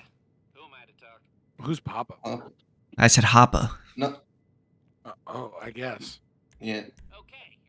He's being No. kind of fucking gay here recently. I would say based and gold pilled. Am I right? How is Hopper being gay?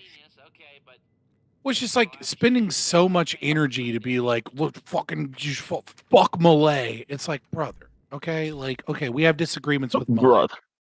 Malay But, did like, nothing wrong. We got a lot more problems to focus on than the dude that's like 99% right. You know what I mean? Like, that is a president right now. Like, I get it. You definitely should critique Malay. You definitely should be like, hey, man, you're not an ANCAP. You're a paleo lib. Like, you're doing some things that I disagree with, that I don't think are, that don't match with, anarcho-capitalist philosophy.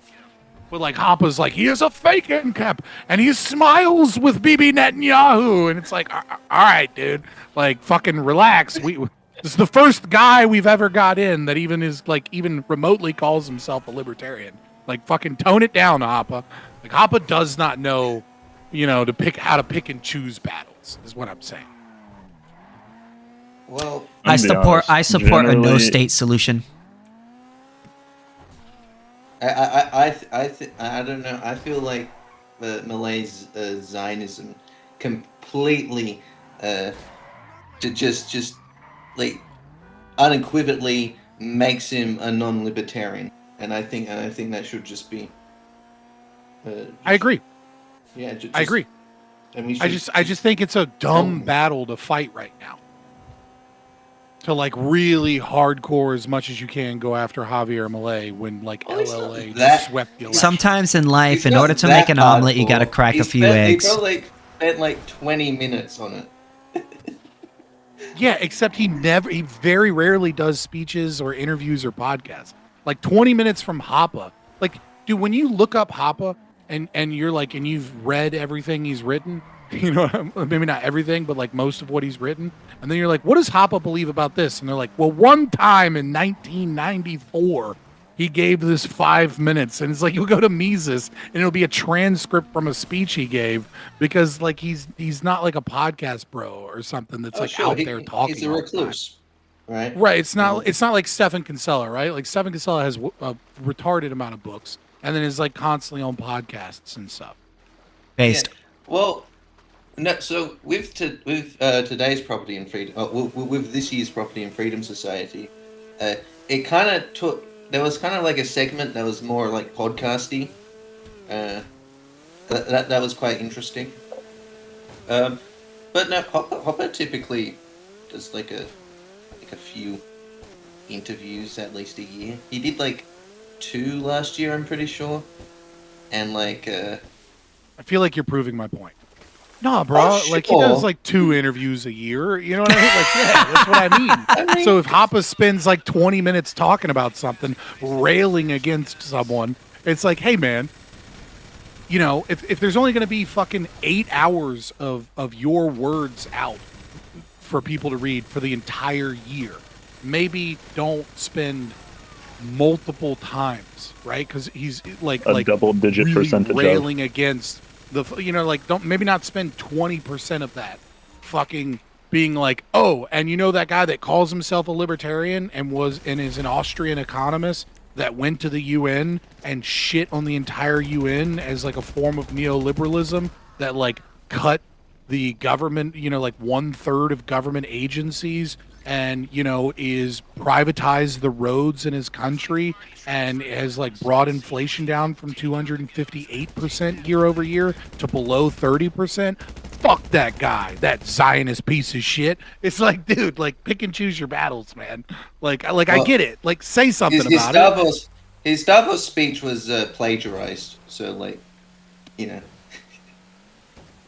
No way. It was plagiarized. It was no way. Plagiarism. It was taken from a TV show, I'm pretty sure. Well, you know what? Well, luckily, Ancaps don't believe in IP, and apparently neither bro. does Javier Milei, so let's go.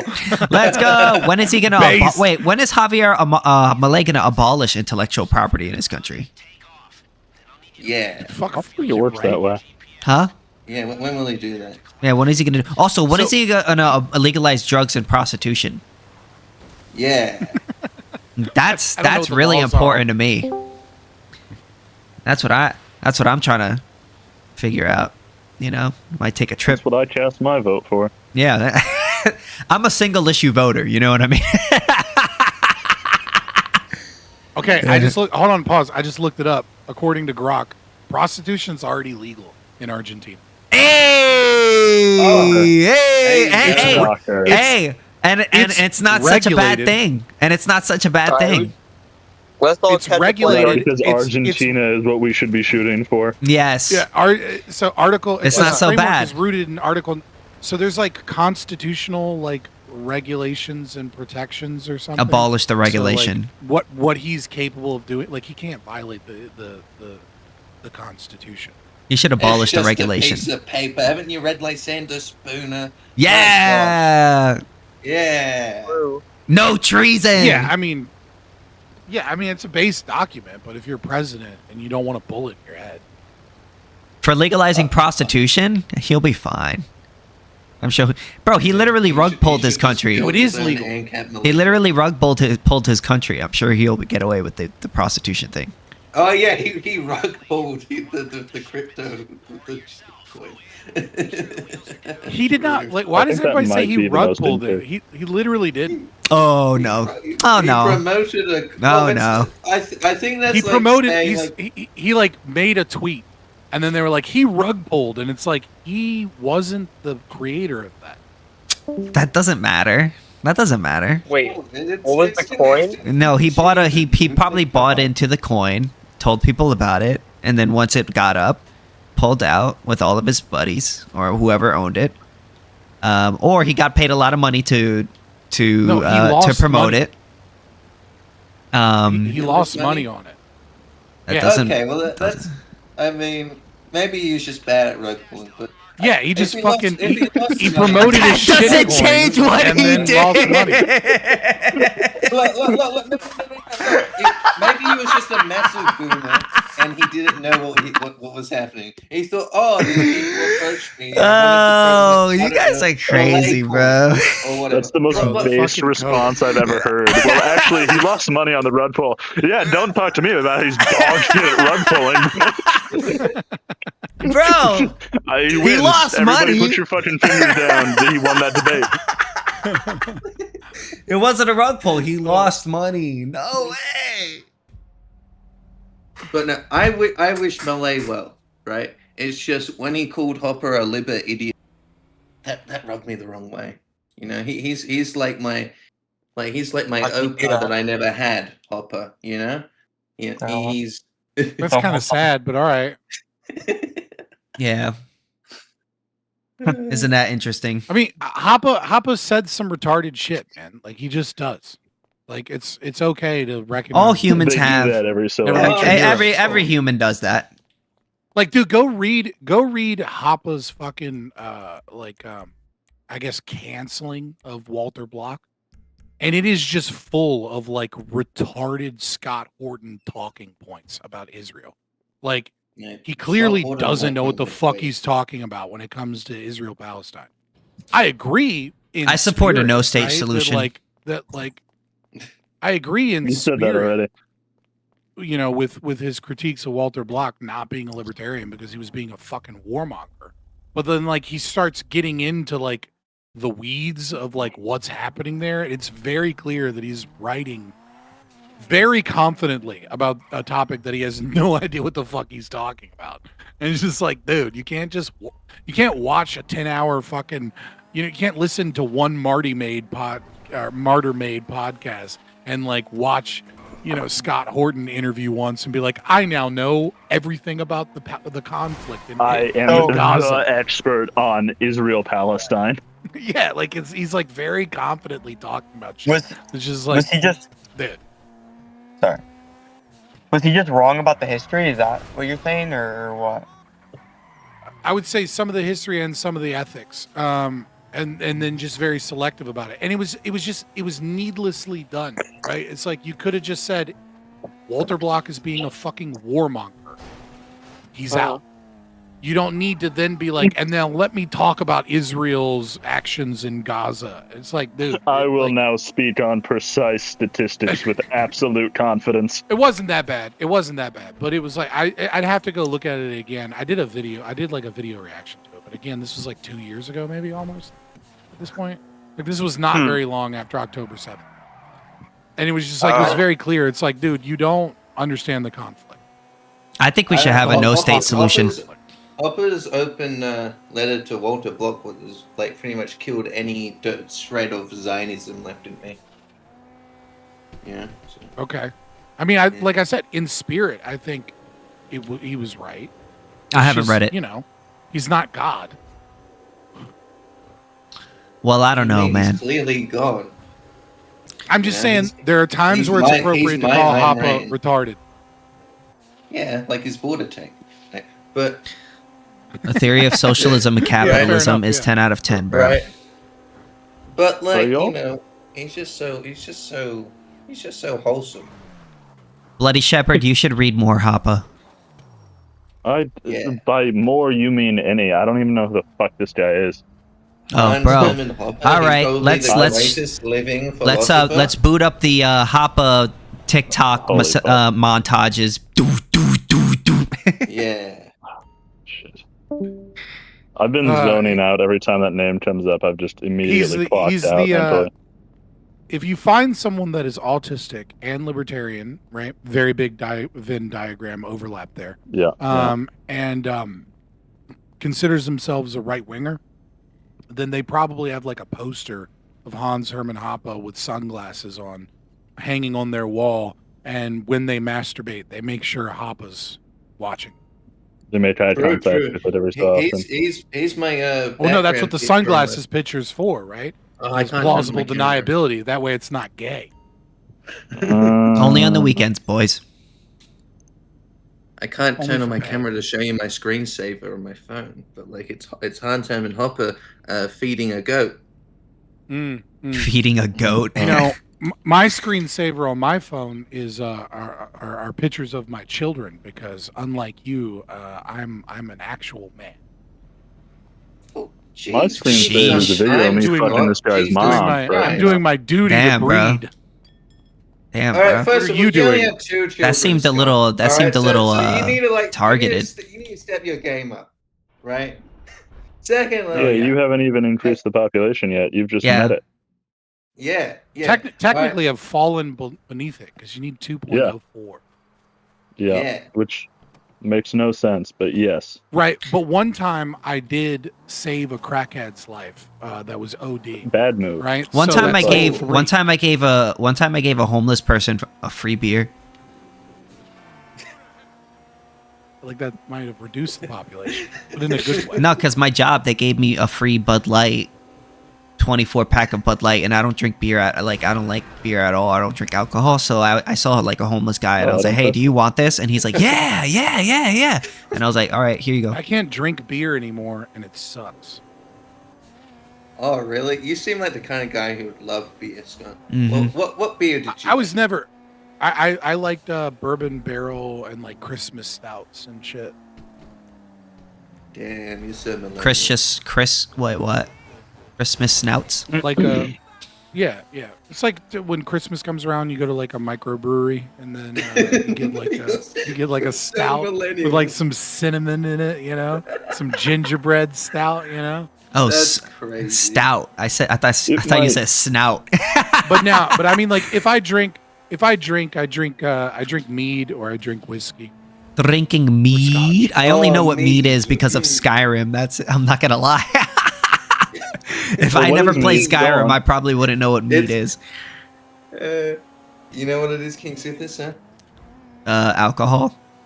What is mead? What's it made out Go of? on. Please tell go me. on. Honey. Come on, tell us. Whoa! Yeah, honey. Yeah, Whoa! whoa, Look at him. Well, Look yeah, at him, they King. say it in Skyrim, right? Or, that's what they I say. don't know if they do. I know they say mead. I didn't know they told you how to chemically reproduce it. That's impressive. Good job on you. I'm pretty I'm sure gonna they blame mentioned the fuck out it of you for somewhere no in the reason game. over I don't that. remember the where though. Yeah. I mean, there's a Honey lot Drew of mead. ways. They say Honey Drew mead. Oh, you don't have to start. We all got it. You're Yeah. okay. I promise. Anyways, I just saved everybody 2 hours. By the way, praise me. you're welcome. You really think I was going to go on for 2 hours about mead? Hold on, they're not done with their praising of me yet. KingSithis needs to be on his knees. Whoa, take it easy, man. Only on the weekends. He already told you, brother. Only on the weekend. Yeah, only on the weekends. You bro. got like 24 hours before I stop counting. I have a very short attention span. If I get like So you're close meaning to Friday, tell me you I'm gonna believe just in call law it. of the jungle? You're believing might makes right. Hey, I believe in Glock. That's a equals perform- Fucking. That's a blowjob, performative. I guess. Yeah. That's a performative contradiction. Don't you know that's a Can we get that on performative a- contradiction? Can we bro? get that on a T-shirt, boys? I don't know if we can. I feel like some of us might be able to get away with it. Yeah, Glock equals clock. Like, Yeah. I don't know if it's just me. I might be that I still interact with it, but my algorithm is still feeding me clips of Pete Hegseth's address to all the generals and admirals to this day. At least once a day. It's just like, oh, by the way, you need to see this shit again. I don't fucking know why. My algorithm is completely fucked because I'm the only one in that has YouTube Premium. So YouTube Premium. right, so like if it's on the TV or on my phone or something, I don't get ads. Like obviously I don't get ads when I'm watching on my fucking computer, but I fucked up my algorithm, my too. roommate will be like, "Let me throw some jazz music on for the living room." You like jazz. And then, like, right, or he'll get high and be in the living room and watching like Gen Z, like fucking TikTok compilations of random screaming noises and whatever the fuck else you guys. That's are Gen watching. Alpha. That's Death Gen metal? Alpha. That's not us. Like fucking Ryan Gosling Don't put fucking that shit on movie me. compilations. I love death metal. And then I'll be watching, some like fucking How to YouTube brew mead reactor for do 2 something. hours. Yeah. Or something weird like that, right? And then like at the same time, I have toddlers, so that's like, I wake up at, Saturday morning when I have the kids I'm like, oh, let me put on like old cartoons or something. And so my algorithm is just completely confused. It has no concept of like, I don't know, man. Do you want to watch this Brazilian dude in the 1970s play this obscure instrument? It has 300 views. Maybe you'll like this. I don't know. Like it sends me the weirdest shit. My algorithm is fucked. I've been paying attention to my Instagram ads, and I swear to God, it was 3 in a row that went somewhat to this order. It was like makeup ad, tactical gear, trans gender affirming care. Does and then Instagram think that you're a trans school shooter? Yeah, that's a pretty solid analysis actually. That might be fucking it. But the next one was it was I think it was My like a Little Mazda Pony ad or something. Yeah, no, it was some car ad that seemed like it was just going, fuck it, take that. I don't know what you need. I recently went back to Instagram just to like see what was going on because I have a personal Instagram and I have like 3 followers, right? Because I've been banned before, like multiple times. But like I just have it because every now and then I'll talk to some girl and she'll be like, "You don't have an Instagram? Clearly you're cheating on your wife." And I'm like, "No, I just don't want a fucking Instagram." And then they're like, "Give me your Instagram," or like, you know, message me on Instagram. I'm not giving my phone number out. I'm like, there's way more information if I was a stalker on your fucking Instagram than there is via your phone number. But okay, whatever. Yeah. And then like every now and then I'll go back and I'll be like, "What's my Instagram algorithm? Like, what does it look like?" And it's just like Asian girls with big tits, and then the next one is like a gym bro being like, "This guy's not natty, and I can prove it. I'm the real natty. That's why I'm 370 pounds of pure muscle." And I'm just like, "What the fuck is happening?" At Like, 5'8". like, are the kids okay? Because I think this is the default algorithm for men, and it's bad. Did you see the complete like taking down of like Mike Israetel? And his like doctoral thesis was just like it was just filled with errors, and it was just horrible. And it was oh man, that was truly something. Shut the fuck up, nerd. What? Can you ground that? Can you ground that in a deductive argument? Can you make a deductive argument? What's premise 1? What's premise 1? I'm butt fucking you right now. I am butt fucking you right now. What is premise 1? So you can't even give me premise 1 because I'm butt fucking. This is the easiest debate I've ever won. I'm butt fucking you right now. Well, I guess you're not really into YouTube drama. No. Okay. I do everything I can to avoid it. I like the only thing I keep up with is like a little bit of streamer drama, and that's just because my audience is like, "Did you see this?" And like, you know, so like I know that Pokimane just bought herself her own engagement ring to engage herself to herself. Yeah, and did like a whole thing like I'm owning the chuds. Wow. What a femcel. I'm about to hit the wall. Like, look at me. I bought an engagement ring for myself, and I'm engaged to myself. She's a femcel. Like, oh, this is sad. Yeah, well, see, KingSithis is a former drama YouTuber, right? So he's like he's down. Whoa! Why are you exposing me, bro? I'm trying to hide that past. What do you mean? Be I was trying to proud. hide my past, okay, bro, and now you're You exposing sound me. like it. Trying to hide my past. DJ Killer Keems. Oh yeah, I used to do cover drama content before. I used to do the like now all my YouTube videos are exclusively Ancap stuff. But I figured like I don't really care about it anymore after a while. But I mean I still like check into what happens once in a while, but like it's not like enough for me to like care enough to make a YouTube video about it anymore. Like, bro, the thing I hate so much is like when my fucking audience is like, "You didn't watch this debate?" I'm like, guys, you know how long these things are? I just did a fucking 4-hour stream or a 7-hour stream or an 8-hour stream. And you think I'm logging off the stream and then I'm watching a fucking 3-hour debate? Like, no, dude. Absolutely not. Ludwig wouldn't do that. Ludwig is All I up want to to date debate. on all that stuff. You should debate Andrew Wilson and about argumentation ethics. That would be pretty cool. Haven't you done that already, Scott? Yeah, You have? but like that was years ago. Yeah. You should do it Years again because like he's always talking about how like retarded libertarians are and stuff like that. Dude, so like I met him when we went to like Nashville, and like the thing that actually freaked me out this is I probably even shouldn't say this, but I'm gonna say it, is that like his wife shocked me to such a degree because she's the only person I've ever met that is hotter in person than they are on the internet. Like she's actually kind of hot in person, and I was like, "What? This is your wife? I don't understand." Because she does not look good on camera. Like, Well, she Andrew looks Wilson like- isn't I a mean, bad-looking guy. I think he I'm talking about looks his good. wife, but Yeah, like for his age. You know what I mean? Like, hold on, stop being gay. All right, Not I'm bad. talking I about think he his looks wife, good for all his right? age, in a He non-gay way. does. He looks fine. He looks fine, right? He looks like a normal dude.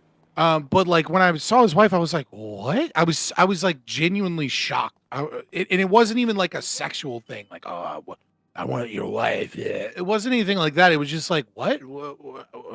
I thought. Were your you wife surprised was, that like, you would expect her to be like bad-looking or no? Well, no, it's just like on the internet, she looks like a 4. Okay, I'm gonna be honest. She looks like a 4. Okay, I'm not saying she's That's kind of super ugly or anything. Just don't She let him looks a hear little you say below that, average. bro. He's gonna He'll fucking. probably hear it at some point, whatever. But Yeah. in person, she's like a solid 6, and that's shocking because usually when you see someone on the internet and then you meet them in person, like without the studio lights and the filters and the the camera angles and everything, they tend to be substantially less attractive than they are on the internet. And she's the only person I've ever met where it's the exact opposite. Well, I mean, I haven't really seen much of his wife, so I'm not Did sure. you, I can't really comment you too much. Did you see his crash out? Somebody's playing it safe. I mean, Yeah, I did you seen see- him crashing out. Did you see him flipping out because the girl like she was like, you know, your wife has like 3 baby daddies, and he's like, "Fuck you, bitch," basically. She was like, Yeah. He kind of flipped out on there. Yeah, so I know Enemy Charlie and Andrew both. Like, you're streaming. I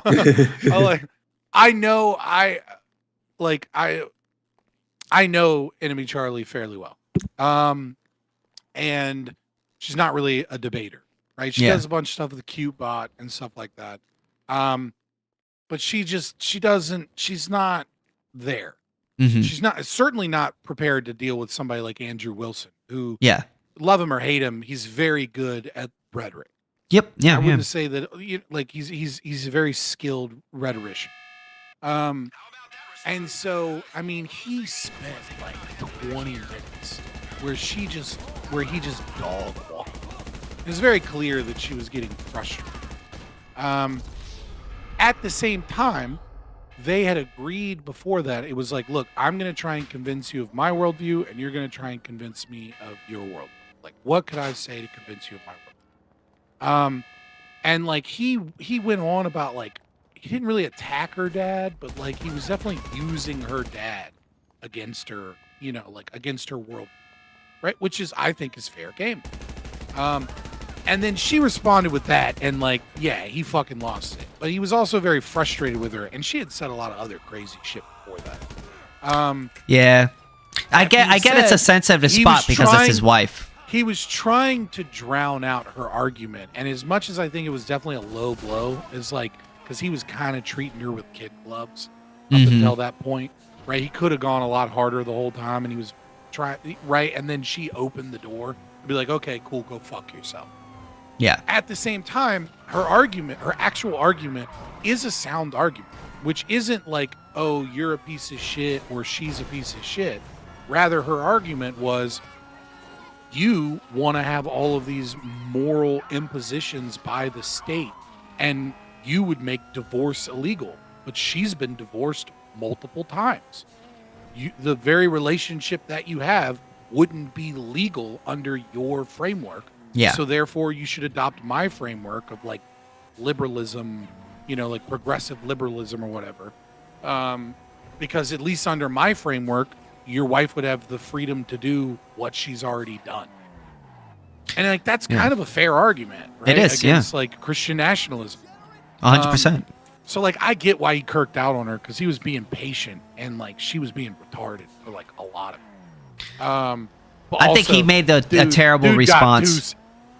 And and the clips are just not like you got to remember too. You're gonna get clipped, and like he put himself in a position to get like a lot of bad clips against him. But then again, right? Every one of those fucking the way the internet and this space is these days. Every one of those clips brings out a whole bunch of people to defend him. Yeah. So there's no such thing as bad fame. Infamy is still good for the brand. So no such thing as bad publicity. He played into it and fucking kirked out because he knew it was, because he knew it would get clipped and by people that were like, chimp farming, if you will, right? Mm-hmm. And was just like, oh, look at him chimp out, and that's just more and more people talking about him. So I mean, it kind of works in his favor too. No, I think that personally, I like Andrew. Andrew's done a lot of cool shit for me behind the scenes. I'm sure he's a nice guy behind the scenes, but personally, if it was up to me, aren't nice guys behind the scenes, right? And Andrew is in the exception to that rule. So I just can't sit here and be like, yeah, fuck the chud, he got owned, like because I don't know, because he's done a lot of good for me. At the same time, Enemy Charlie is also really fucking cool behind the scenes. Yeah, if it was me, what I would have done is I probably would have been like, hey, that's my wife. You probably should, that's kind of a low blow. Like I would probably tell her, hey, that was kind of a low blow. You know what I'm saying? But and that's why nobody will ever remember your name. Yeah, but I think that I don't know. He seems to get a little bit more defensive than he should have. And I think for a guy who preaches about like being stoic and stuff like that and taking stuff like that to the chin, it kind of like makes you not look very good. That's all I say. Yeah. But also, if he took it to the chin, then like would he be accused of being soft and not defending his wife? I feel like you could defend your wife without double-edged sword there. You could defend your wife in a like, for instance, I would have defended my wife, and if I had a wife, I don't. But let's say I had a wife, I would have been like, sheesh, do we have to like bring my wife into here? A wife. Sheesh, you got to bring my wife into this? Can't we just have a conversation Your about imaginary wife? Sheesh. Damn, bro. Well, it's kind of a low blow, bro. I'm trying to crack. Trying to crack. It's kind of a low blow, bro. Damn. Blades. Well, you think you're better than me because you have a wife? Who's blowing loads? Wait, what's happening? I don't know, brother. So what do you have like you have like one of those bull fetishes or? Did you ever seen the Baldo? Yeah, dude. There's this sex toy called the Baldo where like dudes put their nut sack in a dildo and then fuck a girl with their nut sack in this dildo casing. Yeah, I was. What? It's a Where thing. have you been? What places have you been to? Because no. Now I got questions. I've been all around, brother. He's been around the block a few times. There's been some stores I went to where I thought I saw some pretty crazy shit. You mean to tell me that some people got a ceiling fan dildo hanging from their nutsack? Like, is that a thing? I don't know what you mean by ceiling fan dildo, but like instead of hanging from a ceiling, it's hanging from your nutsack and swinging like a chandelier, and you just fuck a girl with your nutsack. Like that's literally what you said. I don't know. You think a chandelier and a ceiling fan are the same thing? Sure, both they hang from the roof. Swing from left to right. Both can start swinging and shit from the ceiling. Dog, I don't know how poor you are. Bro, has this turned into a red pill podcast? Stable. Yeah, bro, I'm sorry. You got me. I think chandeliers and ceiling fans are the same thing. That's definitely what I said. I don't know, brother. I know black people are unaware of the smoke detector I'm under arrest. going I off, think, alhamdulillah, so maybe they just you got don't me under understand arrest. what's up above, Like they don't know man. anything. Chandeliers above. and ceiling fans are the same thing, man. I definitely said that. Alhamdulillah. Hamdallah. I need a Alhamdulillah, salami soundboard. bacon. I need and all that. I need a soundboard to just play smoke detector beeps. Oh Jesus. Alhamdulillah. Hamdallah. I'm stuffing Hamdulillah. Allah. I'm stuffing Allah. Hamdulillah. It's crazy. I'm stuffing Allah for Thanksgiving. I believe in a no state solution. What do you guys think? You're stuffing Allah? What? I'm stuffing Allah. I don't know if that's haram, but you know, have at it, brother. No, it's know- halal. He's not. What do you pork. think about cousin marriage?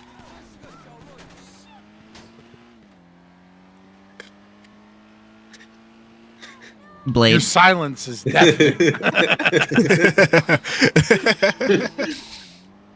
You know, I know Islamists Well, love that as cousin soon marriage. As he said it, as soon as he said it, I just took a big ass gulp of water. I was like, it was like, like, what are you glug, doing? glug, cousin glug, marriage? glug. Oh man, I'm gonna have to hydrate myself for this one. Ugh. Yeah, I need to mentally prepare myself. Man, I'm celebrating. I know at the cousin fourth marriage of is it. like My super gosh. super important. You sound black, in, but apparently you're Pakistani. Didn't you know it's like really common in Muslim countries? Like it's like a 61% ratio or something like that. Yeah, for them to it's be like- that related is to. that is those statistics you're citing specifically are from UK studies of Pakistanis. So it's not quite that high in Muslim countries, but it is absurd. It is way too fucking. It's higher than but normal. But it's specifically because like of the insular nation of like Muslim migrants in the UK. Man, I Inbreeding can rate is maybe like I can cite 61% like a yeah maybe I can like cite Andrew something Wilson else. debated I'll a Muslim take- I'll guy take a about look. it. It was pretty crazy. Well, yeah, depending on the country, it's like somewhere between like 40 to like 55%. And if you specifically Yeah, if it's look anywhere at near Muslims in- 40%, you got a problem. dude, if it's more than 15%, If it's more you than got a fucking 10%, problem. you got a If problem. it's more than 0%, I have a problem. Hey, Fabian, aren't you Hey in man, but Brand- what if your cousin's really hot?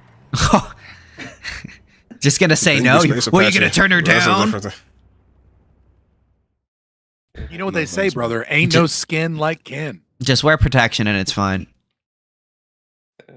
I mean, I think you need a no. little bit more than that. I think you need Just like, wear- fucking- you need 2 shields on the dick. You need Vaseline, and you need I don't know, fucking life insurance.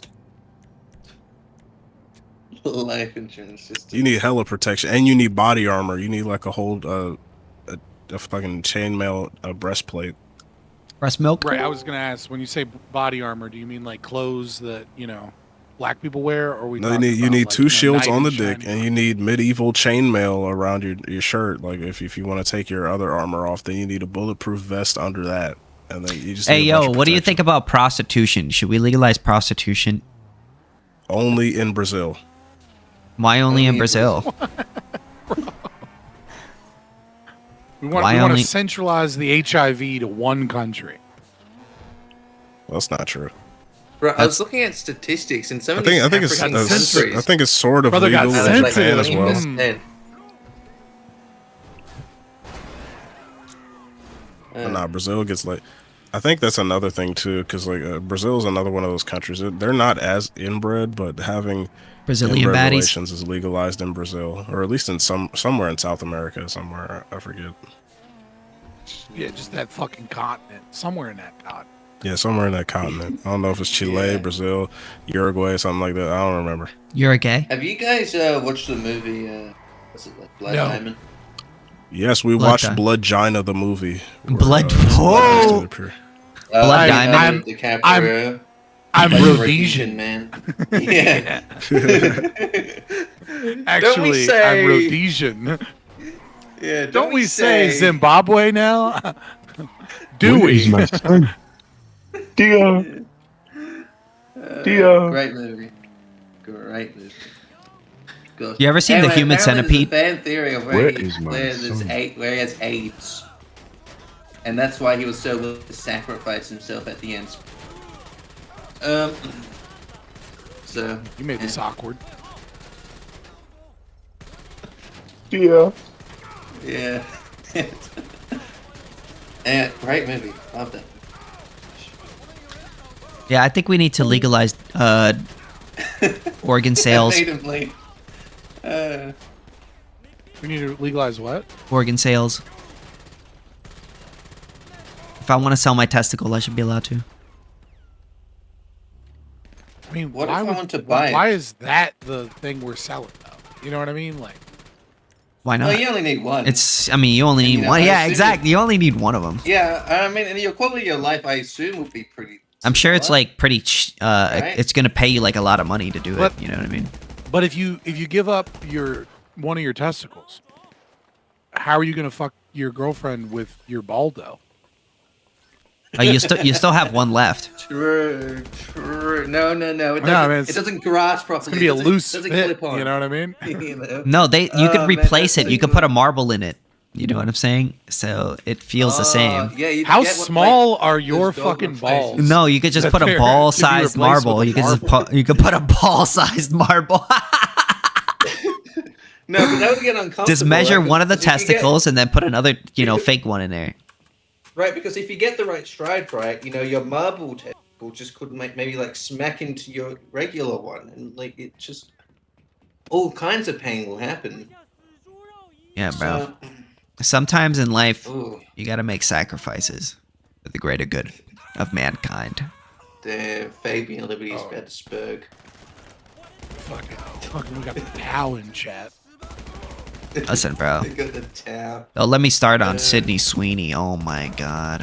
See, I'm still recovering. You probably don't remember this conversation, Fabian, but you were saying how you'd probably love to live in the town empire in Warhammer 40k because you'd just be able to do your own shit, right?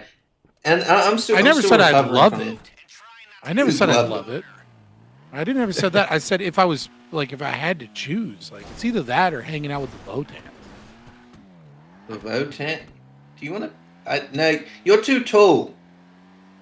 Yeah, I mean, I'm sorry. We're fucking imagining a scenario where we live in a fictitious universe, but I can't be short here. Like fucking what? Like, Yeah, I have to stay 6'5" and just be a Yes. fucking giant amongst dwarves. Like what the fuck? Exactly. A god amongst I men. think living in the man would be just fine, right? I think that would be. He fine. must be a Primarch. No, I'm just not a dwarf. No, Primarchs are like 12 feet tall. They're crazy. But Yeah, but relative to the Votan, it would feel like that. That was the joke. What's a what? No, the Votan wouldn't have any reference towards the Primus, right? Because they split off during like the Dark Age, right? So The age of technology or some shit, right?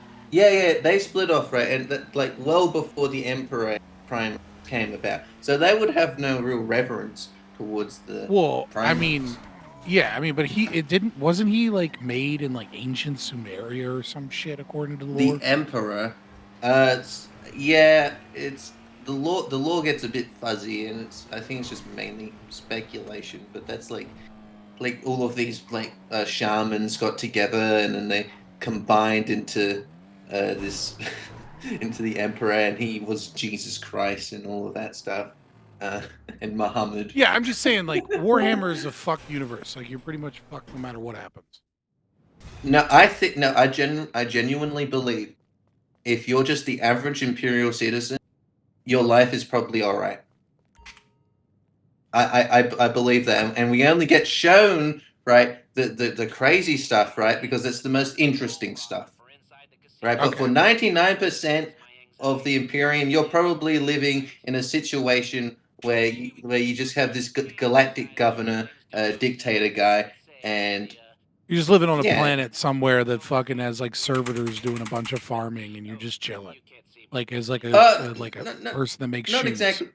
Not exactly like that, but and I fully believe, right, that there are probably some planets out there that are pretty close to Ancap, and the only thing that's stopping it is that they still have to pay their imperial tithe. You know? I mean, maybe, I guess. I mean, I guess so long as you're not in open rebellion. Yeah, You're never exactly. going to see a Marine. You're just going to be chilling. Yeah. But also, if you live in the Imperium of Man, you might be fucking eating corpse dust on a That is planet true. that has fucking, you know. Is that has prostitution legal in 41K? Mushroom orcs in one fucking area, and the other area has a fucking gene stealer cult, right? Like, so, you know, it's fucking, you know, like that's not the dice I want to roll. You know what I mean? Sure. I mean, it's probably not a great universe to live in. Our universe is probably much nicer, though. Our universe is technically their universe. So like, and then it gets and then the Eldari just mess some shit up, and then anyway, but it's so. I don't know. I don't think it'd be that bad. I think being a an Inquisitor would be awesome. I think that would be the coolest stuff. My gosh. No, I just want to be I want to be a Tyranid. It's fucking wanna no be a will. hive It's mind. fucking part of the hive mind. You know what I mean? Like, let's zerg it up, boys. Oh man. No, I think being an Inquisitor would be the coolest stuff ever. You just go around, flaunting around your lapel. I mean, I guess technically the best case scenario in that universe is if you like find like what is it, like the Eldari library? Like that would technically, like, because if you make it there, then the library or whatever, I forget its name, it wanted you there, so the elves will like just treat you fine, and you can just read books and shit and just like chill. That would probably be the best thing in that universe. Probably. That and the legalization of drugs. I mean, they have drugs, I believe. I think I believe in the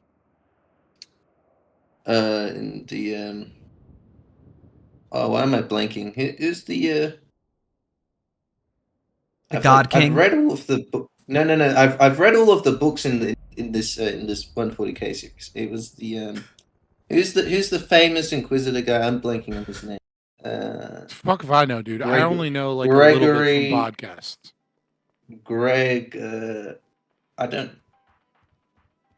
Is the book is. You're only allowed to stumble on this for so long before we were forced. I'm sorry.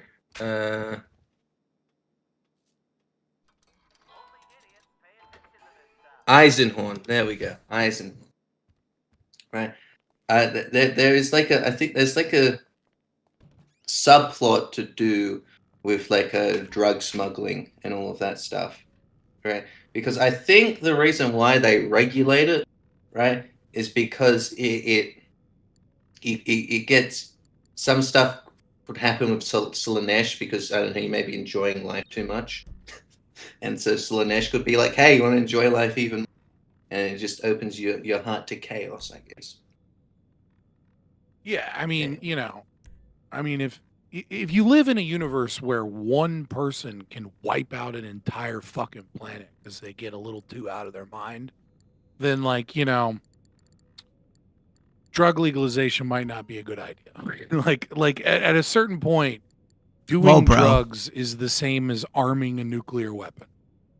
If going too far out of your mind from doing drugs can cause you to be like open up a rift and then like your entire planet gets invaded by chaos, then like what are you, a communist? We probably got to like beat the fuck out of anybody. What are you, a filthy socialist? Touch and fentanyl.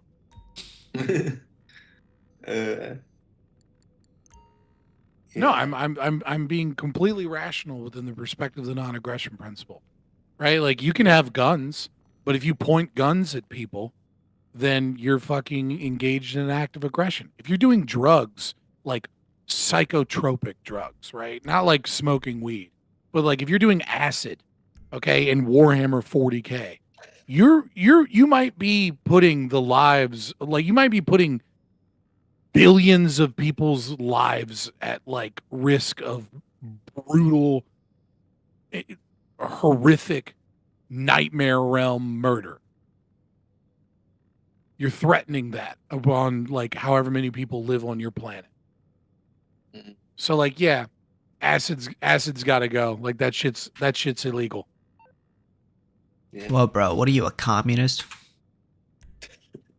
Well, no, those were the Tau. Nah, bro. Yeah, no, the Tau. You know, I like how they put like how Games Workshop, like when they introduced Tau, and it's like, oh, okay, these are gonna be the good guys, and then everyone was like, no, they can't be the good guys, and they made it so like the Tau basically enslaves just entire races to work for the quote unquote greater good, and they're actually mind controlled by these other race of people. Pheromones. It's like it's not true mind control. It's just like it's like lithium in the water, but like pheromones. What if I want it? Well, yeah. Well, that's the thing is if you're there, like it just subtly influences you to be like, I'm happy. What if I want it? I love lithium. That's why I like licking those batteries. Yeah, I mean, like there really is no hope for Warhammer 40K unless you roll the dice and let the Emperor die, or or like the Votan or the Tau's AI is like becomes sufficiently advanced enough to be able to stop the Necrons and the Tyranids. Because like either of those are like galactic extinction events. Yeah, no, the like if the Necron wake up. Yeah, if the Necron wake up, then all humans are gone. And if the Tyranids make it to our galaxy and we don't have like a solution, then we're all gone.